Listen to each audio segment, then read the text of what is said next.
Hey, everybody. Good morning, or good late evening, or good night, depending on where you are around the world. Welcome to Noir Bar. It's officially the Christmastide season, so we're open at all sorts of strange hours because, well, I'm awake at all sorts of strange hours. And joining me at the bar is none other than Far. Far, how you doing? I'm doing all right. I mean, we have 25% more bar, so it's all good, right? Yes, there is 25% more bar. And I stoked the fire so everyone's nice and toasty in here. It's a little too toasty in my house right now. Like, god damn. I'm not lying. My thermostat has to be broken. I've got a little actual thermometer right here. And it's got a magnet on the side. I'm either going to tape it on the wall beside the thermostat, or hopefully if there's some like metal casing inside the thermostat, just magnet it to it, because it's like a fridge thermometer. You know what I mean? Just see what temperature it is. I think it's lying, because during the day it's cold as fuck. During the day and early evening it's cold as fuck, and then when it gets to night, same temperature, same room temperature is set, common 72 degrees, and all of a sudden it gets hot as fuck at night. Like, it's hot as fuck in here. I'm actually considering opening a window in the middle of a fucking storm outside. Jesus. Yes, James Colley points out that it's Far and her sidekick Polly. That's right. That's the organization of things around here. And Doug Rampant points out how strange I am. I'm not strange. There's nothing strange about a time-traveling otter bartender. It's perfectly normal. Everyone's okay with it, I'm sure. Yeah, it's fine. I see no problems here.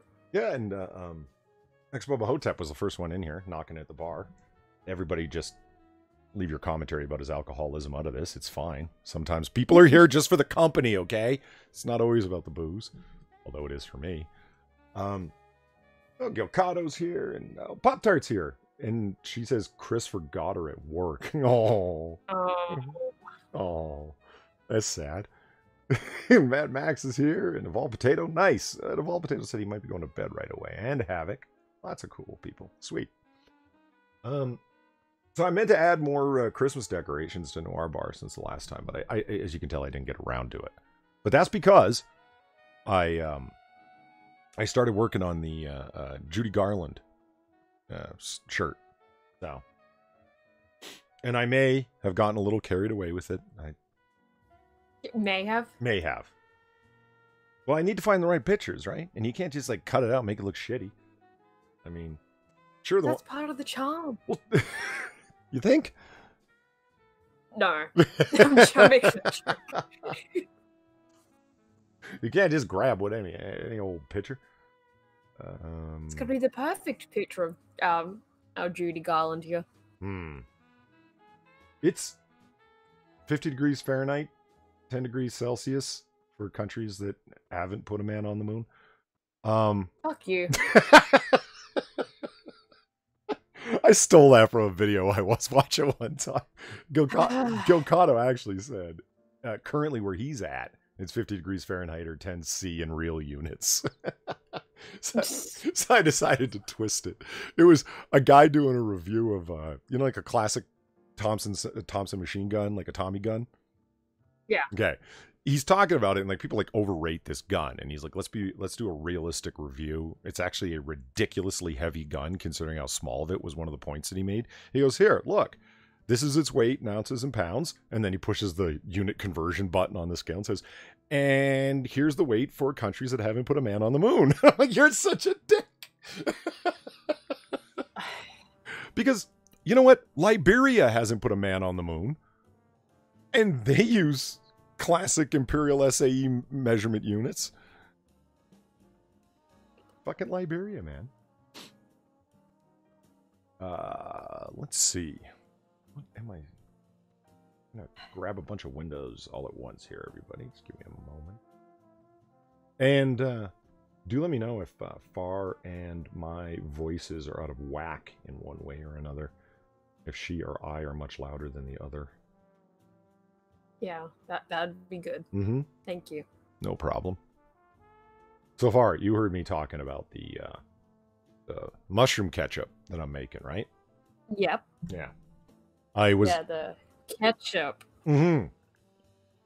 Now, these are the kind of excuse me, these are the kind of conversations that happen at 7:30 in the morning when the bartender's drunk, and you got to put up with the stuff like this.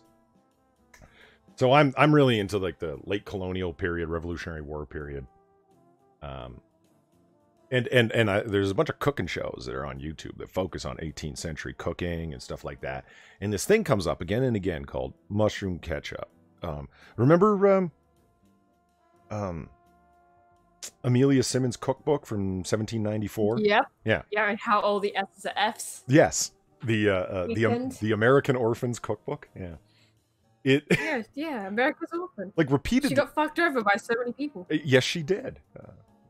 We can tell that story. It's great. It's great the way the fucking poor orphan got screwed over for the proceeds from her cookbook, which wasn't just any random cookbook, guys. It was the first cookbook ever published in America that was an actual American cookbook. It wasn't just a reprint of a British cookbook or one that had been brought over from Britain. The first American cookbook was made by this Amelia Simmons was her name, published in 1794, if memory serves correctly. And people, back then, property rights, like intellectual property rights, the fuck is that? Right? They just tore away the front page and said, I made this, and went to another town and published it. Just with their name on it. But the recipes are identical, word for word. They didn't bother changing anything. It's like, oh, this is my cookbook. So, nobody wanted to buy her cookbook actually didn't sell all that well. Like, the name didn't spread because every town you went to, you could find another copy of that book just being printed under somebody else's name as if they had written it. So the orphan who America's Orphan got screwed over. Yes, she did. I just find that like the most tragic tale ever. This poor orphan. I mean, can you imagine being an orphan in the 1770s or 1780s in the colonies? That must have been awful. Must have been a real hard scrabble fucking life. And then hundreds of years later, there's an Australian saying, orphans make the best prostitutes. How shitty is that legacy? Yeah. So, and where that comes from, Chad, let me tell you something. Okay, here's a strange story. Okay. You brought it up. Context, though. Yeah, but for context, though, when this happened, I was, like, exhausted. Mm-hmm. So, I guess I was hearing something that wasn't really there. I don't really know how it happened. Well, let me tell you what she thought she heard, which wasn't said at all. No, it wasn't said at all. I will concede that. But it's just, for the context, though, I was extremely tired. And shit happens when you're extremely tired. So I was talking about this. I get it. But nonetheless, this is what happened. I was talking to Far and Zelthor, I think was the other person there at the time. I think. Yeah. And talking about this cookbook, American Cookery it's called, and I just read off like the first short paragraph of the introduction, and and it's just her, Amelia Simmons, saying this is made for America, and it's got like meaning that it has ingredients that are native to the continent, and particularly for the kind of climate that's found here, etc. And it's also some new techniques cooking of her own, including using baking soda, or baking powder rather, as a leavening agent. That's the first time that ever appeared in any cookbook, was in hers, which is of course common as hell now, right? And I'm describing it, and when I get to the end of this short paragraph, Far says, what did it say about a prostitute? Yep. And I was like, it didn't say nothing about a fucking prostitute. What are you talking about? Well, here's the thing. I think I heard it with like the describing of like, oh yes, and they have the orphans and how they have to do this and that and yada yada yada. And I think I just heard it as like something to do with something physical. Mm-hmm. And that's where I'm like thinking, oh yes, the prostitutes, because it sounds like it's a fancy old time way of trying to make it sound better than it really was. The ladies of like physical ladies leisure, yeah, that kind of thing. Yeah, like saying ladies of the night sort of deal. Mm-hmm. Trying to make it sound better, but everyone knows what exactly that means. I hear you, but nonetheless, Far was heard to exclaim shortly thereafter, "Well, orphans make the best prostitutes, don't they?" Only from Western Australia would you get someone saying shit like that. It's just awful. Well, I stand by my statement. Orphans make the best prostitutes. That's the kind of thing that can ruin careers. That's like when. Well, good thing I don't show my face around here. Jesus. Yeah, and never try and run for political office. You'd be like Cenk Uygur trying to explain why he thinks people pleasuring animals should be perfectly legal. Jesus Christ. Well, you know, having to explain why he started a whole political show named the Young Turks. Yeah. Armenian genocide. What's the problem? So what? He's got an Armenian sitting right off to his right who has gone out of her way over the past 2 years to look like a basic white Becky bitch as much as she can, to the point of having 2 different kinds of facial surgery, getting contacts, and tinting her hair blonde. Yeah, I'm gonna judge the shit out of her for it. She's constantly talking trash about, white women, right? It's like, you voted for Trump. I think you're fucking dumb. Like, she's so angry at white folks in general, constantly calling out white privilege, and you go out of your way, including surgery, to make yourself look like the most basic white bitch you can. Living in Southern California, you want to be blonde hair, blue-eyed, tiny-nosed, you know what I mean? Perfectly proportioned, symmetrical white girl. Yeah, it is very strange. Yeah. I find it odd in the extreme, because you do not look like an Armenian. Not that there isn't a certain amount of diversity amongst Armenians in the way that they look, but you're going out of your way to make sure you don't have any of the physical characteristics of your ethnicity. It looks like you're running from your ethnicity. And if you're not, what the fuck are you doing? I find it really odd. And it's not like she was ugly before. That's what I don't get. Like, her big nose was her problem, not anybody else's. It wasn't even big. That's my opinion. Anyway. Yeah. Yeah, no, it really wasn't. You only notice it, like, that it's a big size in comparison to other people's after she had the surgery done. Good call. That's the only time you really notice it, because then it's like, oh, why is your nose so small now? Oh, okay. See, this was a point that I kept bringing up when I did that video with Weibo Jones, where counted down what I thought were the top 10 hottest women in the MCU, the Marvel Cinematic Universe. I again and again, in the videos part 1 and 2, which you can find on this channel, self-shill, you hear me say again and again, like, why did you have surgery? Why did you, especially nose jobs? And I would find, like, an old picture and a new picture of this person. It's like, here's what they look like before, here's what they look like after surgery.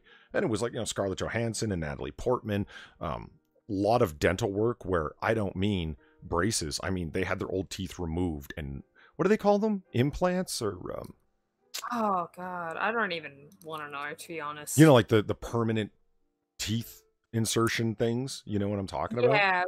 Yeah, which is I don't understand why you, like, that's one of those things that, okay, you lose your teeth in an accident, do that. But why do that on purpose? Like, have all your teeth removed and then put back in. You got That's me. That's fucking weird. You got me. That's fucking weird as shit. It's going too far, because that's how you end up looking like a cookie cutter. What I said again and again is you've ruined your distinctiveness. And Weebs at one point was like, man, you're really obsessed with what women choose to do to their faces. And I'm like, fuck that. I'm saying they should have left their goddamn faces alone. They were beautiful beforehand. Natalie Portman looks worse after, in my opinion. When you see her before, her face looks distinctive. Afterwards, it looks like, I don't know, random model number 352. You know what I mean? No, I know exactly what you mean. It's just, I don't know.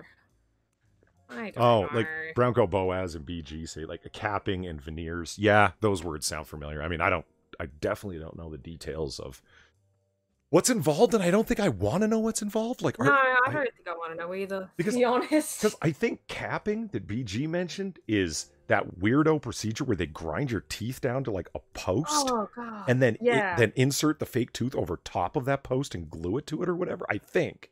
And that's, what are you doing? That sounds awful. Jesus. Yeah. Well, Band Account says some people get dental implants because their real teeth are rotted to hell or dead. Yeah, I mean, that's still kind of like a, what the fuck are you doing with your teeth? But, I can understand that more than, say, you have a perfectly healthy set of teeth and you're getting them totally replaced just to fit in with everyone else. Yeah. Well, I will say this. Like, that's pretty fucking weird. If you have, like, a front tooth busted out. Of course you're going to get a veneer or a cap like you guys are talking about. That's different. Like that's reconstructive surgery, if you know what I mean. Or your teeth are rotted out. It's fair enough. But when you're going for teeth that looked like they were created in an AutoCAD program, looking at you, Boogie, you fucking weirdo with your phosphorus white teeth, could actually sear your retinas. They're so fucking blindingly white. I mean, what are you doing?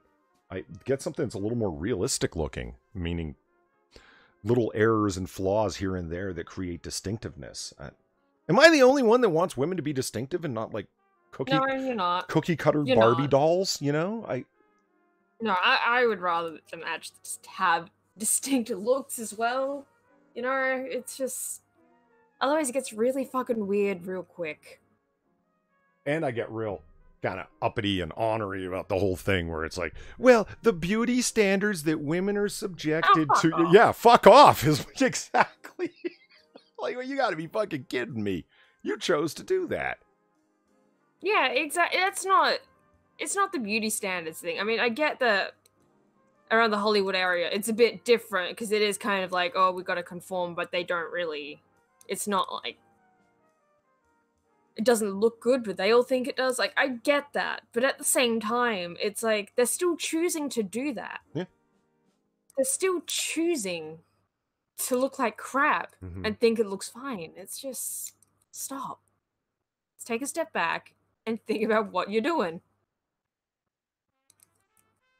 It's my chat just caught up here. I didn't realize that I had moved it up to see something and hadn't scrolled down. I was like, wow, no one's talking in chat. And then it's like, oh, wait a minute. Yes, they are. Just missing it. Yeah, I kind of missed that big blue circle with the arrow in it showing that new things have come in. Oops. That's what happens when you got two screens and split up 4 ways across both screens. Anyway, Gilcotto mentioned the ease of the metric system. I mean, there's no question about the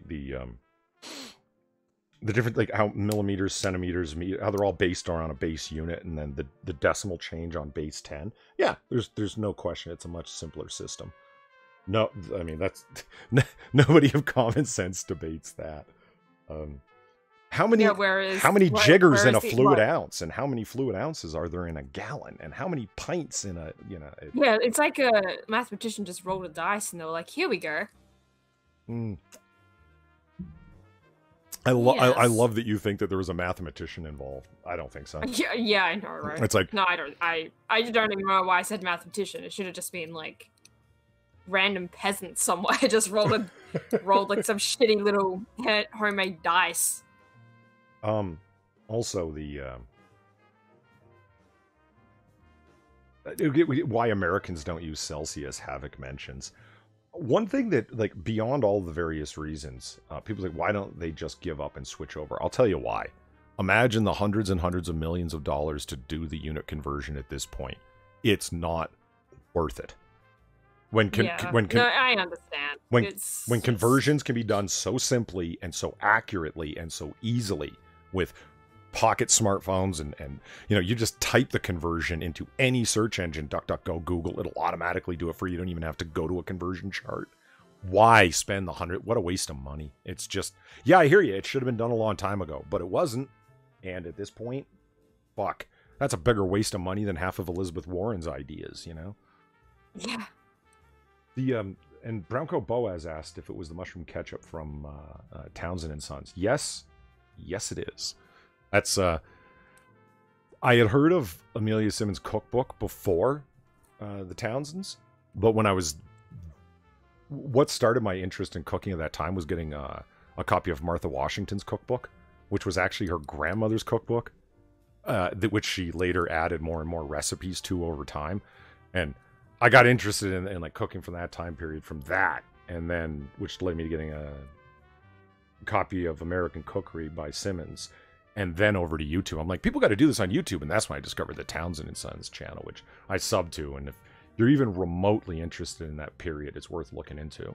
Great fucking channel. I mean, there's stuff about building cabins. Most of it's focused on food. Lots of great ideas. I wanted to try the turkey stuffing, the 1700s turkey stuffing recipe, but I didn't get it together in time for Thanksgiving, so fuck it, I'll do it for Christmas. And yeah, I'm going with I looked up a number of not tomato ketchup, mushroom ketchup recipes online, but I think I like the Townsend's one the most. But I will tell you this, I'm adding anchovy paste when they didn't. Oh, ew. What? You don't like Worcestershire sauce?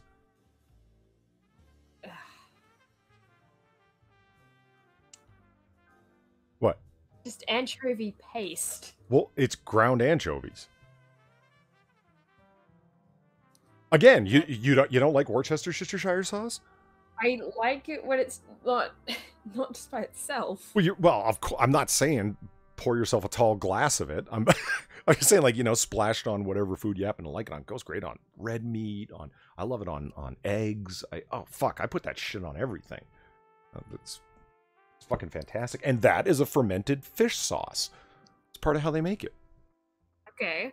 Well, so don't be acting like my idea of a little anchovy paste in there to add some savory, seafoody richness isn't a great idea. It totally is. Okay. Whatever. I'll tell you what. You send me a bottle of Vegemite, and I'll send you a bottle of my homemade mushroom ketchup. You're never gonna give me an address to send shit to. We both know this.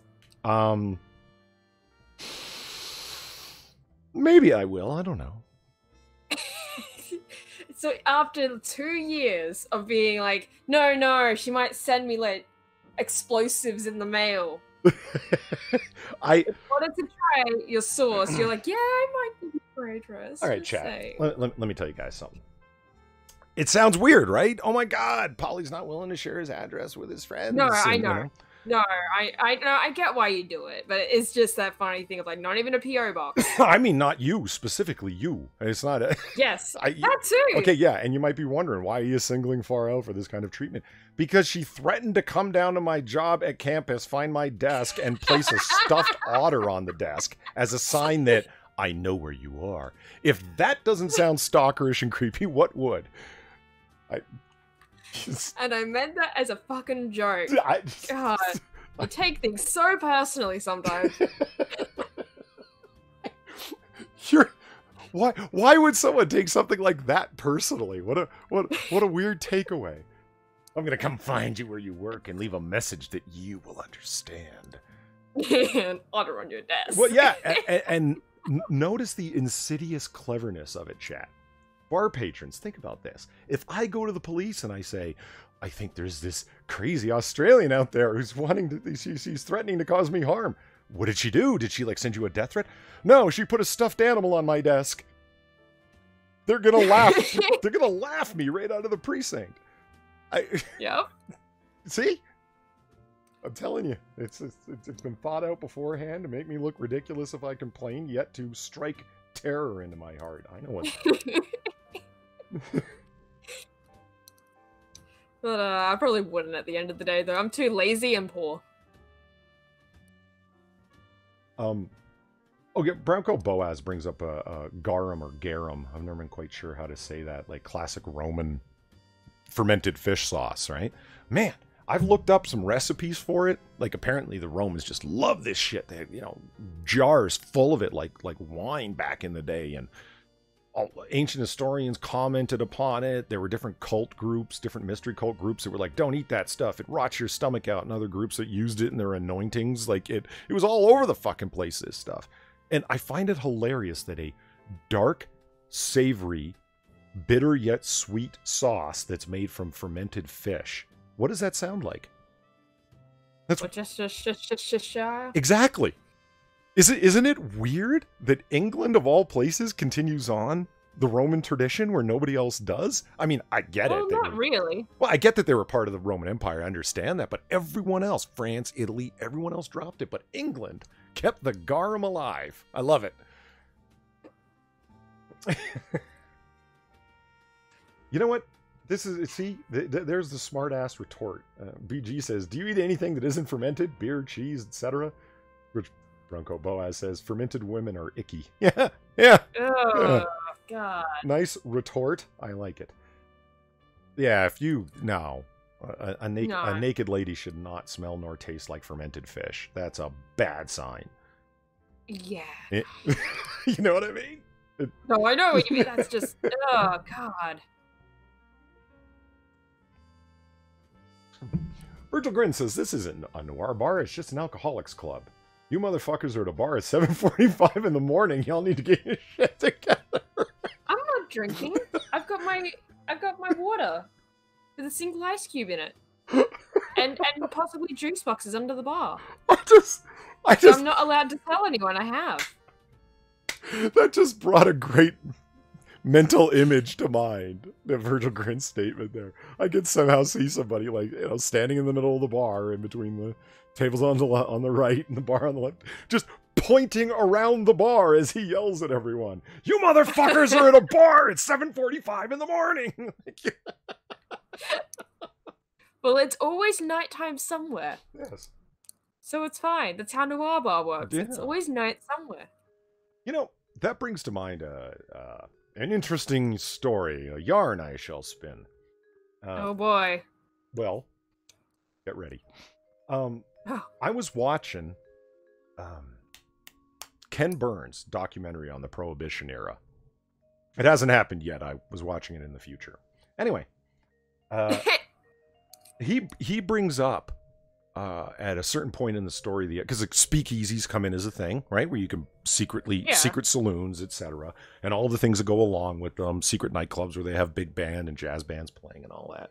And it's all really awesome and underground. It's got a certain style to it, and you have to know somebody to get in. You got to know the password, you know, like they got the little hatch in the door like we have and stuff. And there was a writer who went by the anonymous pen name of Lipstick. And she wrote for what?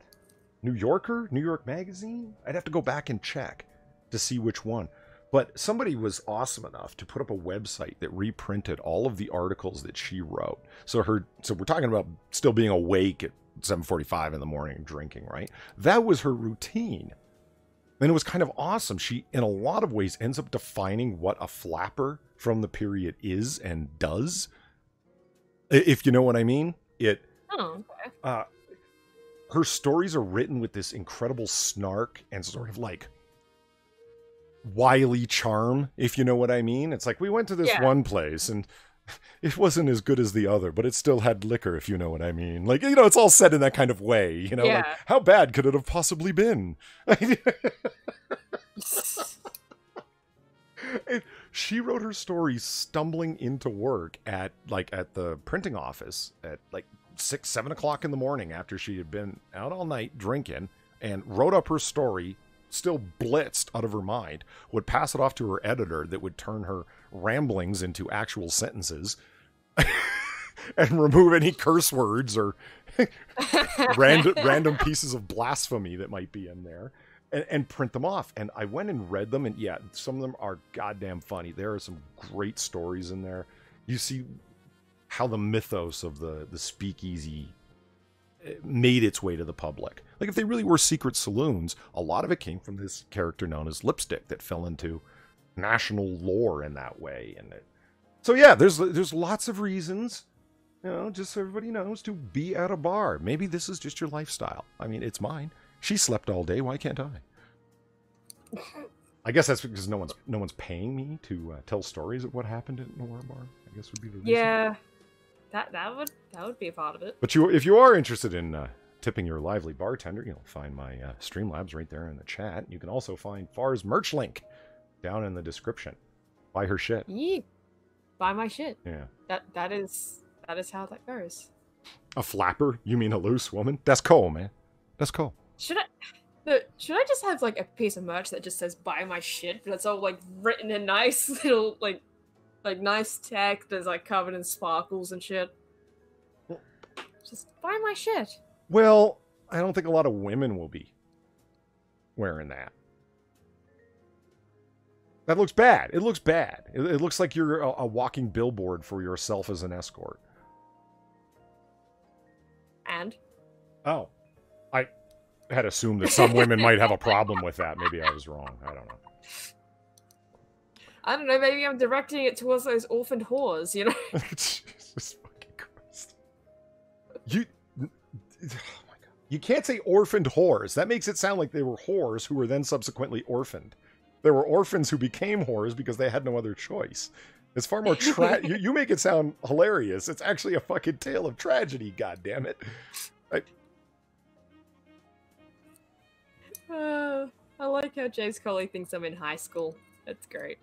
He does? Polly, let me get this straight. You're afraid of an Australian high school student putting a stuffed otter on your desk. The police wrote a song based on that. Don't stand so close to me. That is kind of adorable that he thinks you're in high school. I know, right? Yeah. As far as 42 years old with 8 different children. I'm not fucking... Okay. I don't know where to begin with that. She's an aged housewife. I'm not 42. I do not have 8 children, and what the fuck, man? I may look like I'm in high school, but I'm definitely not. You can't lie to these people. Did you or did you not spend most of the evening knitting? Shh. See? Evidence of your elderly status. You can't judge me, fellow knitter. I have never knitted a day in my life. I know not what you speak of. No, fuck you. You, Mr. My tension is imperfect. Yeah, I knit, so what? It's very zen. Yeah, so why are you calling me an old lady about it, huh? Well, because I'm not an old lady, so it doesn't matter. I'm quick to tell people my age, and I kind of sound my age. Aren't you? Yeah, that makes you an old lady, though, right? No. Because you're knitting? No. I'm an iconoclast who does things outside of my gender and age roles. Oh, fuck off. Whereas you fit right in like a glove. A knitted glove, as it were. I'll have you know, those ladies at that op shop were very impressed with my knitting skills, okay? Were they actually? Yes. That's pretty cool. They actually were. No, that's pretty cool, actually. When people like are really got their skill set down, are like, oh shit, you're doing a good job. Your pearls are awesome. That's pretty cool. Yeah. Well, it wasn't really the actual knitting part. It was more, you know, that spin wheel thing I have. Mm-hmm. It was more that and the fact that it was just so long. Mm. So fucking long. The only compliment that I ever got from somebody at a place like that was, well, let me see. There was the gun shop that I went to, because I brought in, I didn't have the right drill bits to set in a set of ghost ring sights, and the screws that were, the top of the receiver for my Mossberg already had been drilled and tapped, but one of the screws was stripped because it's only an aluminum receiver on a Mossberg 590. And so I needed to get it re-drilled and tapped, and I didn't have a set of a tap and die set to do it with. So I took it down to the local gun shop. No big deal. They said, I'll bring it in. It'll be like, I'll charge you like $3 to do it, and we'll set it on there and Loctite it in. And I'm like, cool, for a set of ghost rings that I wanted to put on there. Anyway, he saw the bottom of the receiver, and it was, I had filed it out to bevel, actually radius the edges of the loading port, because I was tired of doing a reverse loading over the shoulder of shells, and it was like a knuckle grater. Felt like I was slicing into my knuckles every time that I ran them along that thing. So I took the whole thing apart and filed it down, and then did this smooth radius, and then polished it. And when I brought it in, he took a look at it. He goes, "Wow, where'd you get that done?" I said, "My basement. I did it. I did it in this little workshop. I did it in this little workshop I got in my house, like I got downstairs, in my loadatorium, I call it, because that's where I do my reloading." And he said, "Wow, you did it. It looks like a machine did it." And I was like, man, it really wasn't that hard. It was, because if you've ever worked with aluminum soft, like even high grade, like aircraft aluminum is tough stuff, and it's really impressive metal, but it's still soft compared to filing steel or something. So the work went really fast. No, I had a compliment like that though once when at TAFE, when I did the welding, when I was making those assault weapons. Remember those? The assault weapons. Remember those? No. Of like, oh god, no. I basically, what happens when you get me using a welder is like, I look at a bunch of junk that no one wants to use, and I go, how can I weld this together to make something? And most of the time, it's like something you could probably bat someone over the head with and do some serious damage. Okay. But it's like, but it's not like, that's not the actual purpose of it. It's just to look cool. Ah. That's all. That's all it is. But there was one where I did it, and somehow I managed to, I think it was aluminium and steel. I managed to weld them together, and apparently that's not supposed to be possible. Ah. Apparently. And I know this sounds like a then everybody clapped thing, but it is a true thing that happened. I still have it somewhere around the house. Right. And every time someone that knows how to weld sees that thing, they're like, how the fuck did you manage to do this? Nice. I don't know. I just did it. It's like, it's just... and the thing is, I didn't even know there was a difference. I just thought, oh, one of these is lighter than the other. Oh, you can just shove this inside it, and it's like, it's together. I'll just weld that together here. Yeah, that looks fine. And then suddenly it's this huge deal. It's like, okay, this is weird. Okay, Ryan Walters has the weirdest takeaway. I just read through chat and got to his, and I was like, Polly knits otter plushies to distribute his fermented fish sauce. I mean, out of context, that makes me sound like a, well... Really, put her over the jar. Like, it's okay. Either that makes him sound like a lunatic or me. I'm not sure which. You both sound like lunatics. Yeah. See, that's what you know what? I should break out my knitting needles. It's been a while. Like, I have, you remember I was telling you I only use like the plastic practice ones because I never felt good enough to need to buy actual ones. I was just, Yeah, which is fine. Yeah. It's like, I have a small, have that preference. I have a small set, like really small. I don't know what size, number, millimeters or whatever they would come in. I should knit a small cozy for my fermented fish sauce bottles, for my mushroom ketchup bottles. Like the Maker's Mark ugly sweaters that I have, the Maker's Mark bottle. You could. Yeah. Well, how comfortable are you with sewing up edges? That's probably what you're gonna have to do with that. Yeah, I've done it, but I wouldn't claim that I'm good at it. Yeah, it's a weird skill to have, to be honest. It's different from sewing up fabric. Very different. Yeah. But that's the only thing, though. Like, go ahead.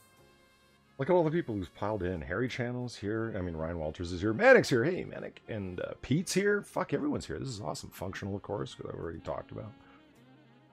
Dr. Noah asked, Polly, did you see Stephen King's latest tweet about the latest stabbing attack in London? I mean, I heard about the stabbing attack, but I don't know what Stephen King was tweeting about it. Considering some of the thoughts I've heard him express on gun control in America, I can only imagine what he said. Imagine how much worse it would be if they still had guns. Think about the damage that could have been caused. Let me guess, I nailed it. That guy's such a fucking douchebag.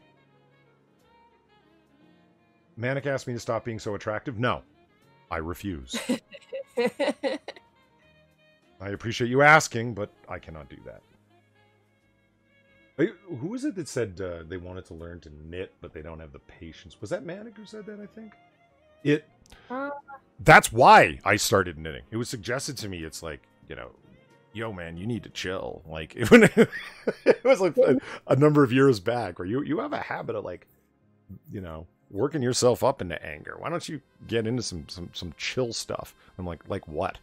He's like, try knitting. And I was like... Yeah, right. What kind of sissy do I look like to you? And she, who was a psychology student, said, you know where I picked that up as a therapeutic suggestion? And I was like, where? It's a Zen training, mindfulness training, that whole kind of thing. It's very Zen. Lots of people who practice Zen Buddhism do it because of the repetitious focus that you need to have to do it. But it doesn't require 100% of your attention. You can still have a conversation, but it's, you know, but once you... Especially if you get really good at it, like, you can just... That's what I tend to do a lot of the time, except when I'm actually knitting. Because I tend to do knit then purl. If it's just all knit, it's fine. Like, I usually just watch videos for that, but... Right. Yeah, but because I'm not quite used to the purl stitch, I can't quite do it yet. But yeah, if you get good enough, like, you can absolutely just sit there, knit, and you don't even look at it. Yeah. I had no intention of actually making anything. Like, it was just, what does everybody make when they start knitting? A scarf, right?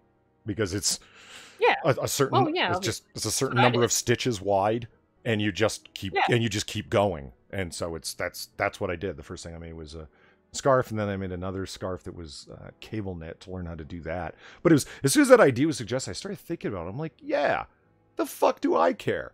I've got a whole bunch of guns in my house. I am secure in my manhood. What does it matter if I've got a weirdo hobby that's and yeah, it's fucking tough. Don't, like, guys, if you like fucking anything precision that requires a lot of very precise repetitive action, man, knitting is tough as fuck. I was about to say, like, it's really easy, but then I remembered, like, you're saying this and I'm like, oh yeah, right. Right. I mean, first learning it. Like I'm saying, first learning it is. You know what I mean? Yeah, no, it is. It can be, but it's like, even then, I remember, so I learned when I was like, what,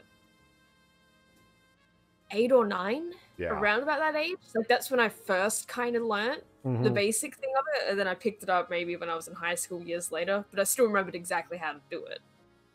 But I didn't really find it all that difficult. It was like, yeah, the first few motions of it, but once you get onto it, it's... Especially if you're only doing knit. You're not getting like, on it, you're not purling or anything? Yeah, no, if you're just doing it how I did for fucking years before I realized, oh, that's how they do that. Whoops. No, it's a lot easier if you just focus on knit. Well, to tell you the truth, I when I went down to one of the yarn places that I found where I'm at, and I walked in there and I got an attitude on me real quick, because it's all women who work there, right? Yeah. You know, and when I walked in, they're like, "What, do you want to use the phone? Do you need directions? Looking for some change?" Like, that was the look on their face, right? And I said, "So I'm here to pick up some basic knitting needles and some basic yarn to practice with."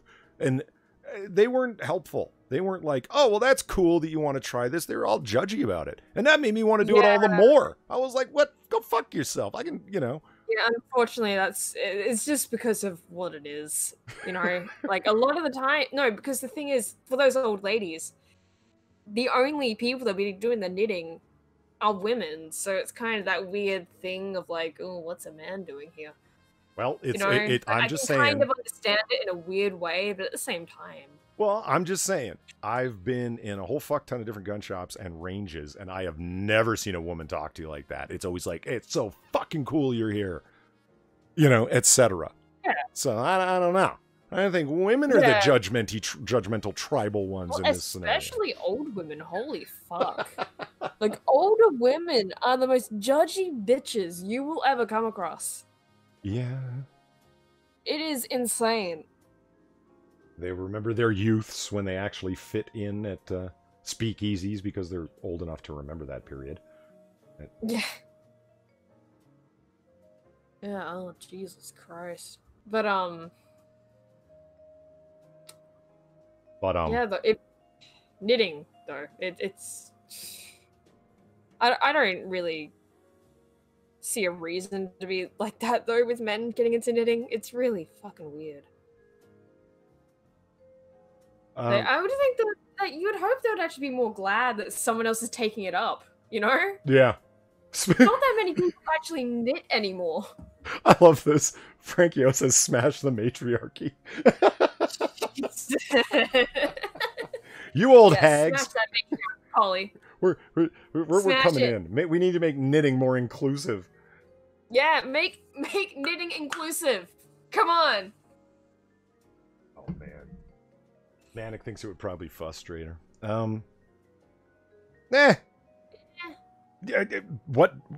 Yeah, learning anything, I get frustrated with it, though. You know what I mean? Like, when you're first starting because it's not working out so well and etc. Yeah. But you get over it. Come back the next day, you know, take a break, come back to it, you know, and eventually you're like, I don't understand why I was ever, you know, frustrated after you build up a little bit of a skill set with it. Yeah, I'll tell you the worst part of learning to knit, though. It's definitely casting on. Oh, really? Like, no, for me, it's always the worst part of it, of, like, actually just getting the thing started. Mm-hmm. Because that's usually where I fuck up. I'm just looking, there's, like, well, peak concurrent, because I don't have the window for the stream itself open. There's 46 people, and I'm like, God, 46 people come in for a Christmas bar conversational experience, and two jackasses are shooting their mouths off about fucking knitting. Oh, hey, they're listening. Well, they're paying attention. That's fine. It just strikes me as funny, that's all. Well, welcome to Knitting with Polly and Far. Yeah. And Functional just says knitting is gay. Well, that's all there is to it. Yeah. Oh, shit. I guess that means we've got to stop knitting. You know what somebody reminded me of a little while back? They're like, hey, John Spartan in Demolition Man knitted. And I'm like, that's right, he did. And he was a fucking badass. So, you know, even action hero Stallone knits, man. Here. Casting on. No, Frankie, casting on. That is fishing, yeah, but that's also a knitting term of how you start it. Of how you start the whole thing, because you have to cast it on by doing all the loops and shit, and I don't particularly like that part. Why not? No, again, because it's the part that I usually fuck up on the most, but not just that, but the way I learnt to knit, it was from my nana, okay? Right. But she only showed me, this is the reason why I only knew how to do the knit stitch as well. She only ever showed me how to do the knit stitch, and then years later when I showed her, like, oh look, Nana, I made this whole scarf, and she kind of had that moment of, where did you learn how to knit? Like, she'd completely forgotten. Right? Right. So she also hadn't actually shown me how to cast on. So she'd cast on, like, when she was teaching me, she cast on for me, gave me the needles, and, like, showed me how to do it on her own work, which is also why I technically knit in reverse to how she did. Yeah, you're not doing a good job making this sound not like an old woman's hobby. I know, but this is the thing, though. It's like, there's a whole list of things of, like, the way I knit is pretty fucking weird because of this whole situation of how I learnt. So I do remember how she, like, I saw how she kind of cast it on. Right. But to this day, I'm still not quite 100% sure if I'm doing it right.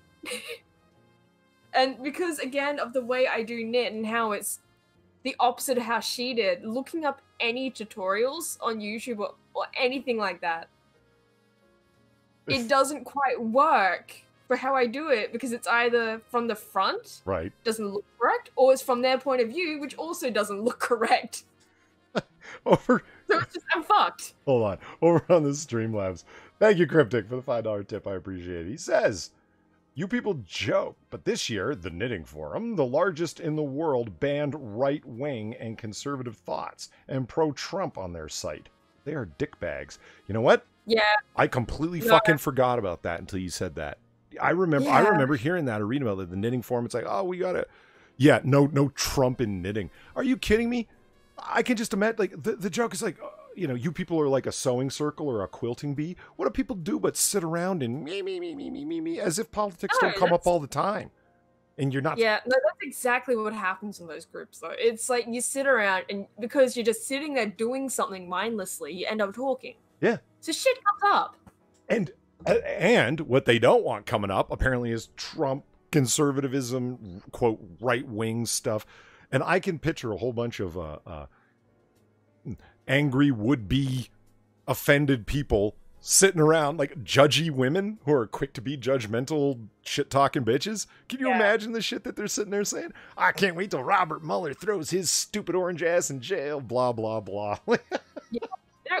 That's the really odd thing I found as well, of, if you look up a lot of knitting patterns, and then you look into the people behind it, a lot of the time, like, they're either just, you know, you're innocent people who just are doing it for fun, or they're the people that are making shit like the pussy hats. Oh, yeah. Because those things are knitted. Yeah, they are. Those things are knitted, and you can go find the pattern for it. Hell, there's a woman on YouTube who made a whole video dedicated how to make it, and she disabled her comments the last time I looked at that. Oh, by the way. I wonder why, but... I forget who it was, but... trying to scan back into chat. I don't see it. And Dr. No says, have you guys tried bingo or canasta? Man, fuck you. Are you saying we're old? We're old? Is that it? Apparently. Somebody mentioned that they paint models, that they've never done anything like that. Hey, that is one of the main reasons that I got into play capture. Doing this! Painting Revolutionary War minis for Black Powder, a Warlord Games tabletop war game. And that's one of the first minis that I painted, a Colonial Militia men. And that's a nickel sitting beside it for size comparison. But hey man, painting models is awesome. If that idea appeals to you more than, like, whatever it might be, cars, whatever, yeah, you have to sit there slowly and methodically and be, have a certain amount of focus, but you can still have a conversation while you're doing it. It's a fucking blast. Inquisitor's the one who got me into this stuff, and I'm loving it. And James Colley said, I think it was James Colley, slow and methodical hand motions, us common folk just jerk off. Can you jerk off for hours? Well, I don't know. Maybe you can. I can't. Well, maybe you're like a Nisi on that can, apparently. Well, yeah, chafing occurs for normal people. I'm assuming. Maybe I've just got sensitive skin and I can't jerk off for 3 hours straight. Right? That's a huge nickel. No, it's a normal nickel in a small model, actually. What 28 millimeter is the size, but I put my calipers on it. And then did the conversion from inches, and none of them stand 28 millimeters tall. I thought that was really weird. I guess the tallest they'll ever be is 28 mil? I don't know. Maybe. Yeah. My nickel is on fire. Oh shit! Yeah, it is! Look at that! Oh, that's hilarious. Oh my god. Who is it that said that? Matt Winter? Hold on, let me just get rid of you. Oh my god. That's funny as fuck. It's just I have to have the fire in the certain or your nickel's on fire. Matt of War, I think it was, showed up in the last comment section and said, "Oh, that's a fireplace. I thought your bar stool was on fire." And I'm like, "Oh, fuck off. It's clearly a fireplace." Yeah, like, I don't know how you could mistake that, but okay. So, you brought up Onision. Yes, I did, and I'm regretting where the conversation is going because I know where it's going. Well, we've been watching Far and I have been watching the Chris Hansen interviews with Onision's former victims. Yeah, that works. Really? Yeah, that's your only real way to describe them. Brainwashing subjects. Quite honest.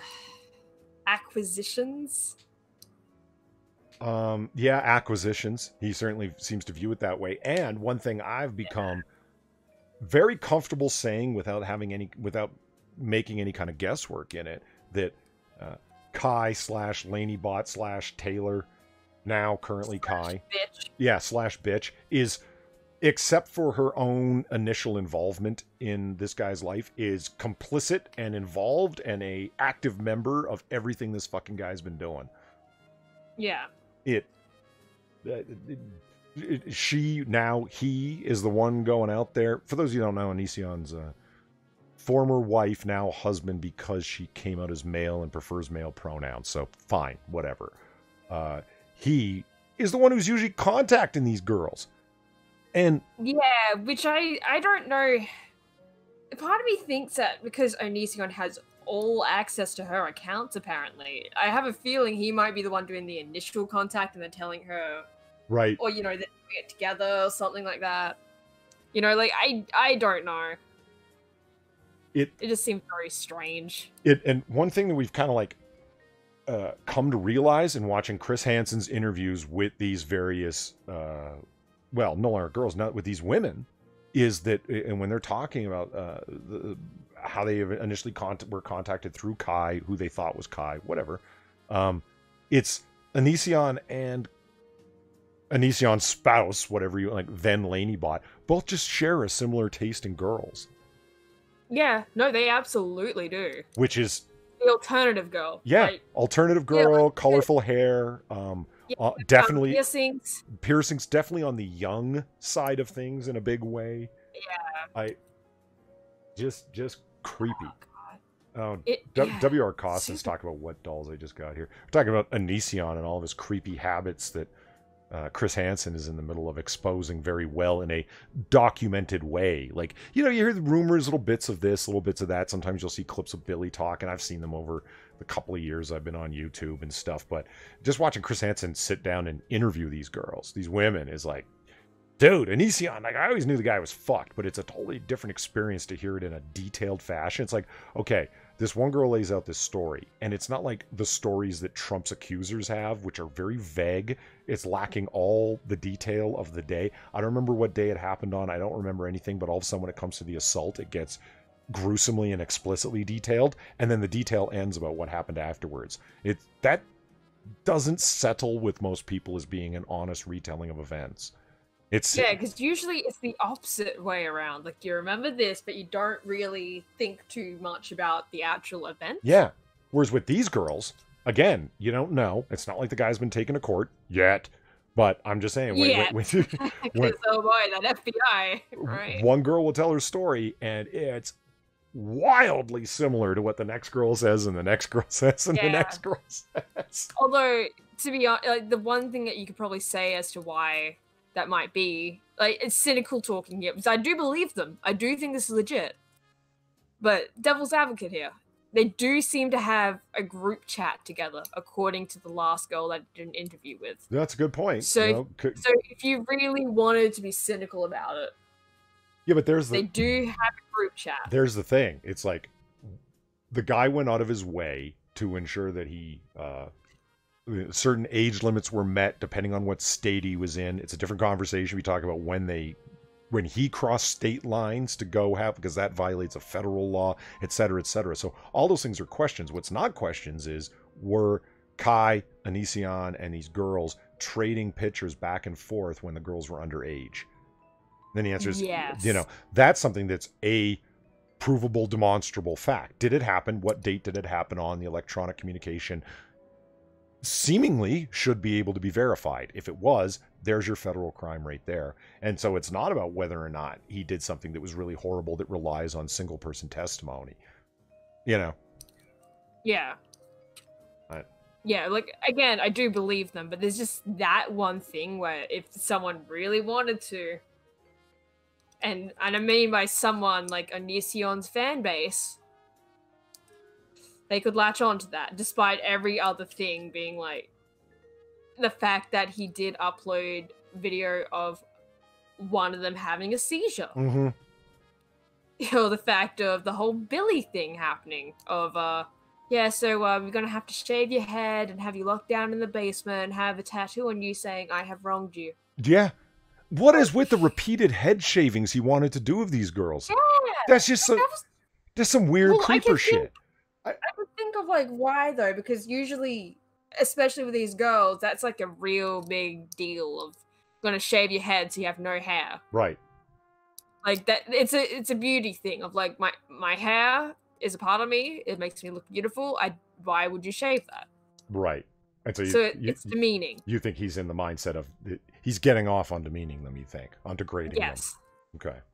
I mean, or it's just like going, oh yes, I know this will affect you greatly. Shave your head. Yeah. Like, who knows? Oh, who the fuck knows? Pincalo's here. Hey, Pincalo.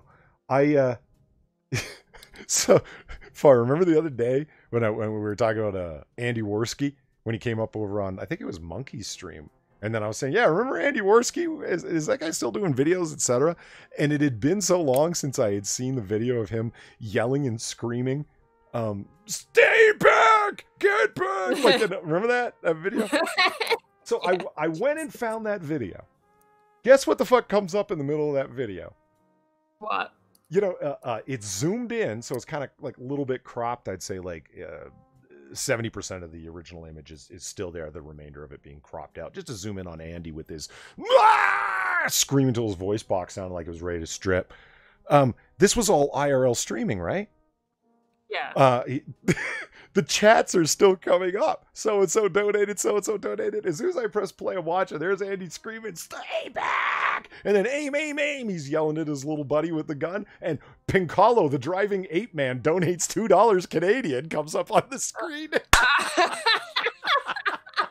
And I'm like, Pincalo, you shit lord, you were donating to talk shit during that stream. That's hilarious.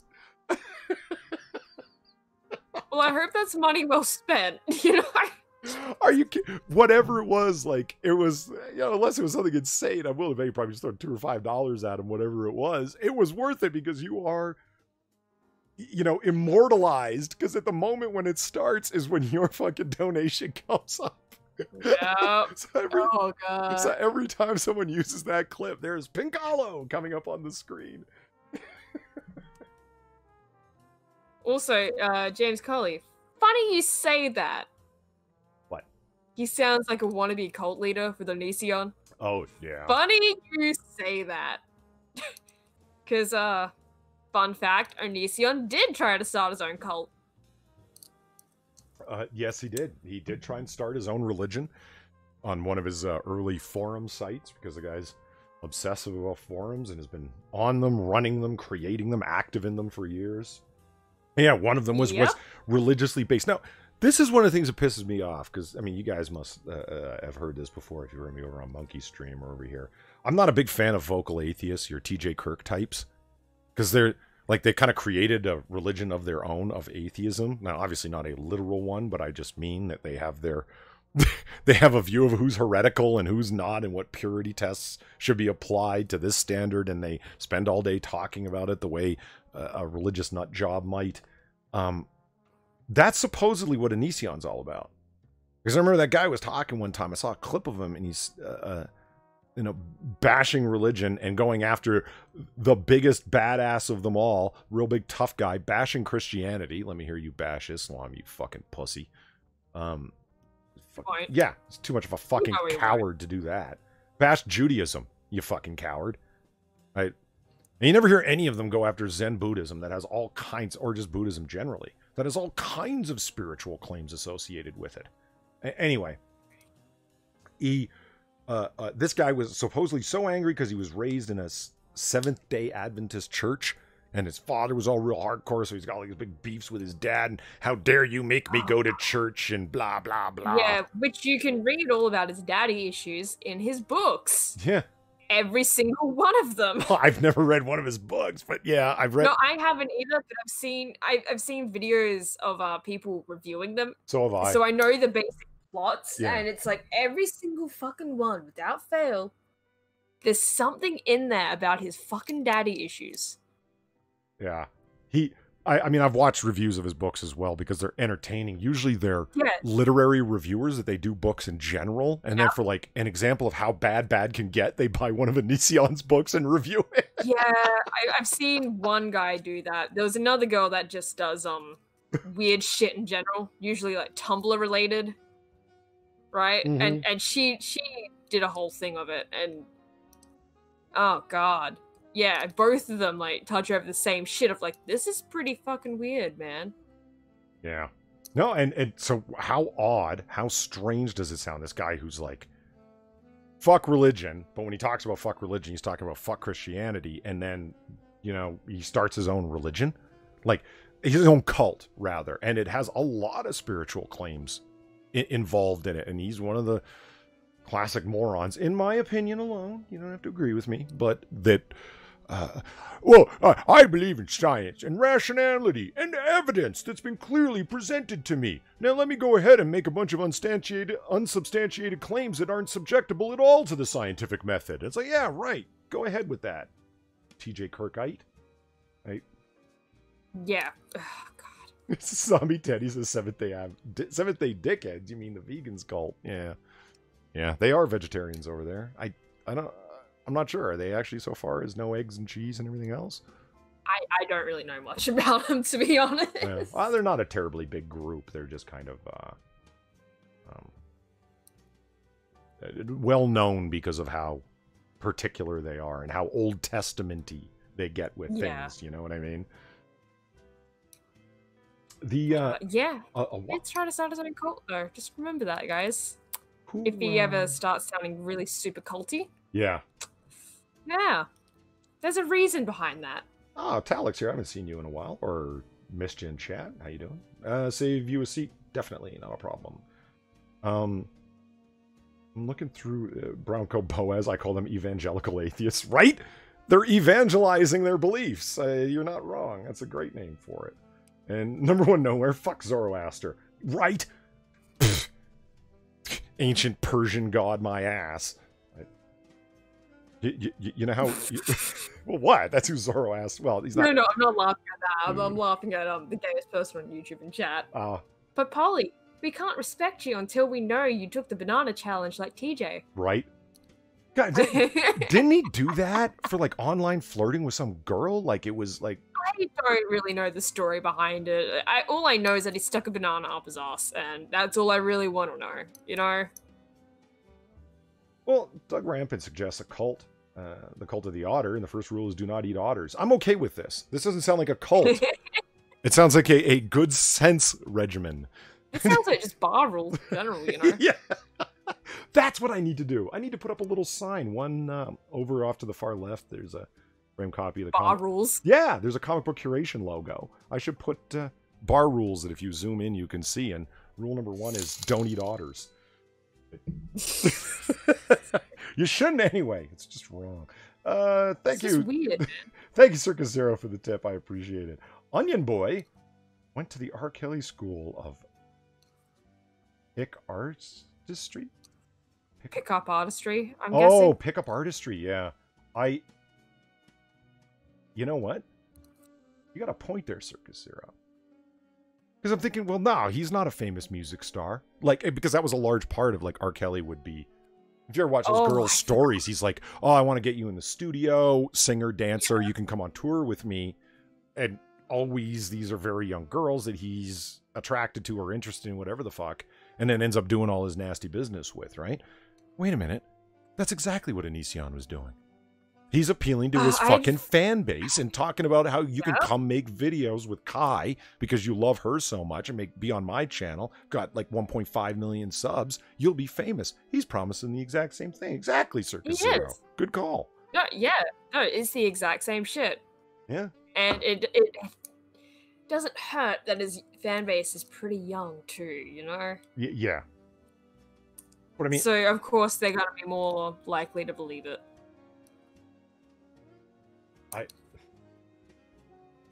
Marco Boa says, do you know how relaxed your dirt button needs to be to push a banana up your ass? Jesus. Why did... Yeah, that is a good point. But a disgusting point. Yeah, why didn't I read that out inside my head before I read it out live? Because you trust chat too much, Polly. Yeah. Those... I don't know. The thing I find funny about TJ Kirk... well... formerly Amazing Atheist, then TJ Kirk, then back to Amazing Atheist when nobody liked his channel rebranding.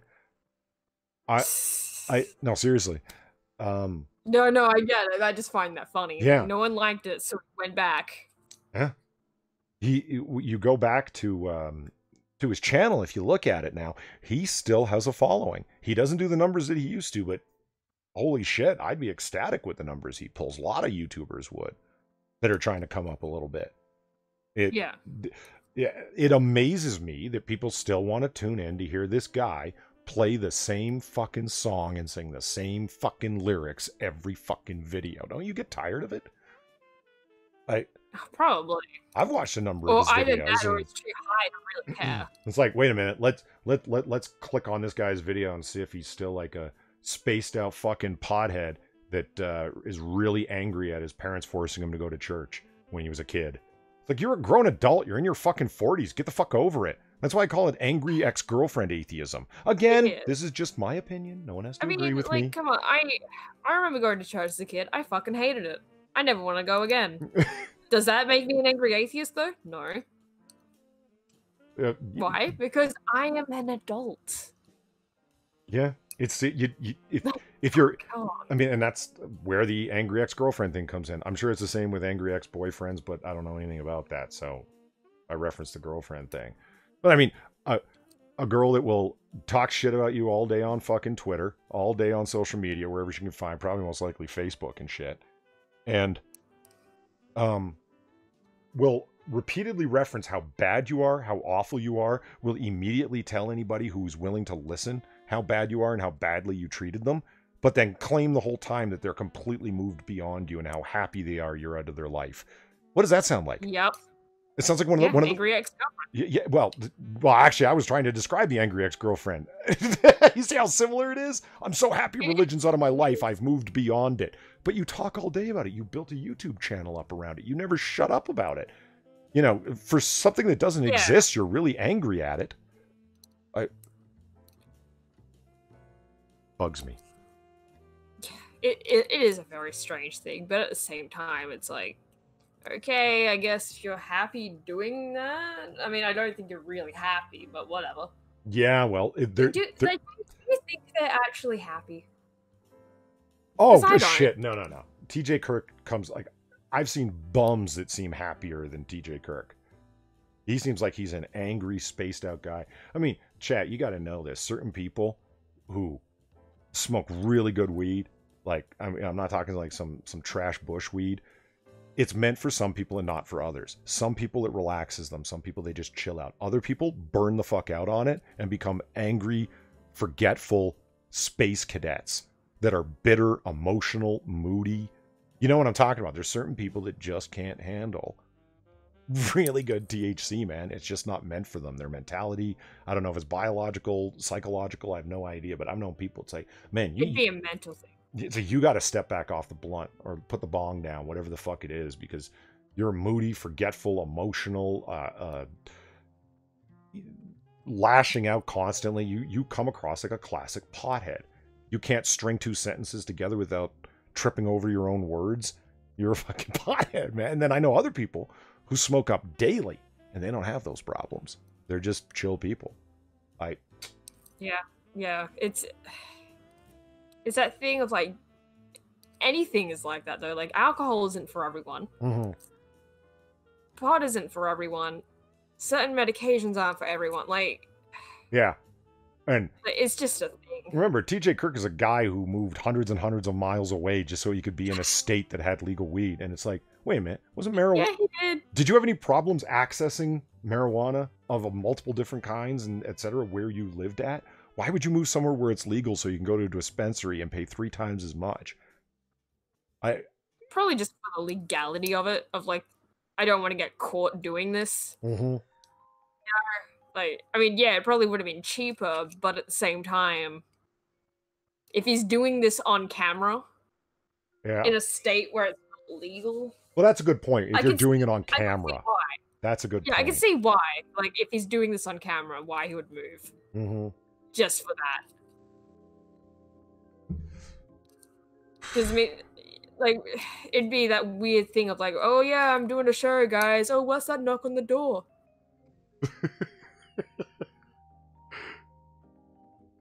Oh, Moonshock already said it. Didn't TJ Kirk move to Washington because pot was legal there? And yes, that's exactly. I didn't see you said that's exactly why he did that. And that blew my mind. I'm like, what? Why? I'd be impressed if somebody said, "Hey, look, YouTube is a short trip. I'm looking to save money." You know what I mean? Like, I want it to be successful. I'll make quality videos for as long as I can, but I'm moving. It's very expensive. But that's not why he moved. He moved for the fucking weed. Yeah, to Washington. Like, did he actually move to Washington State? Yes. Yeah. Oh God.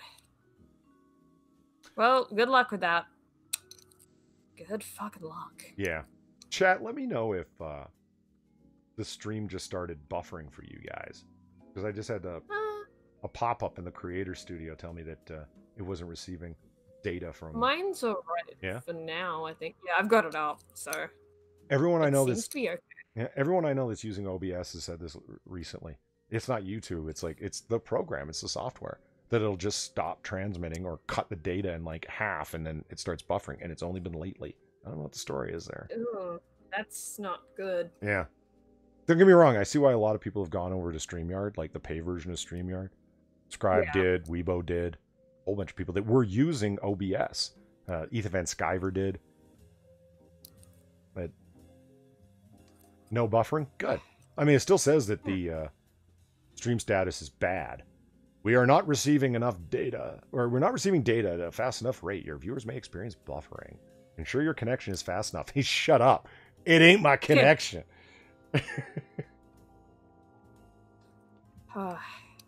But yeah, that's... Yikes. Well, you know what? At least I'm not doing anything with that lately. Huh. So then it'd be double shit. All right. Enough of the random drunken late night conversation. We do have a couple of things to cover. Bye. Would you like to talk, I'll give you the choice, about the fallout from T.I. having his daughter undergo virginity examinations at the doctor's? Oh, Jesus. I feel like we need Jesus with that one. You brought God into it right away, huh? Yeah, well, seemed topical. What can I say? Is that true? What? Oh, I just went over here and I said like 20 shady things about Costco everyone just ignores. Oh, yeah, that article you had up. Yeah, because I'm like, okay, I want to know. I go to Costco, but I always use my friend's membership because I don't have one. And he's like, I'm going to Costco like on Saturday. You want to come? And I'm like, fuck yeah, I'll buy some few bulk things that I need. You know what I mean? Almost always food.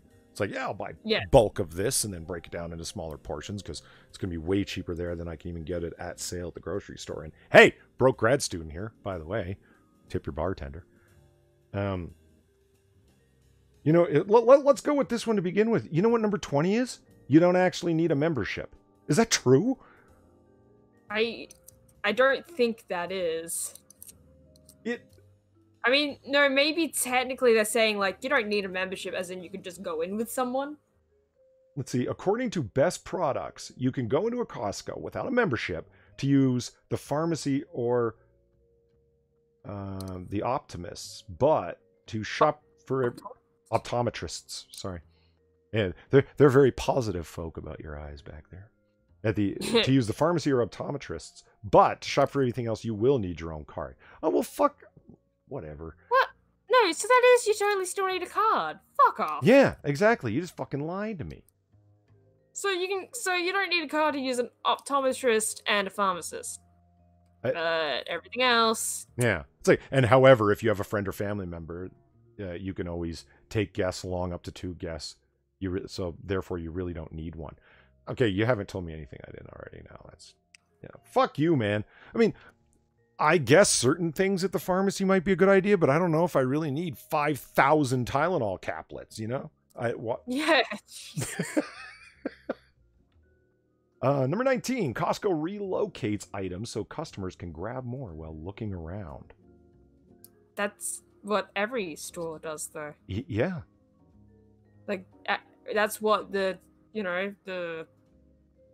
impulse buy thing is. Yeah.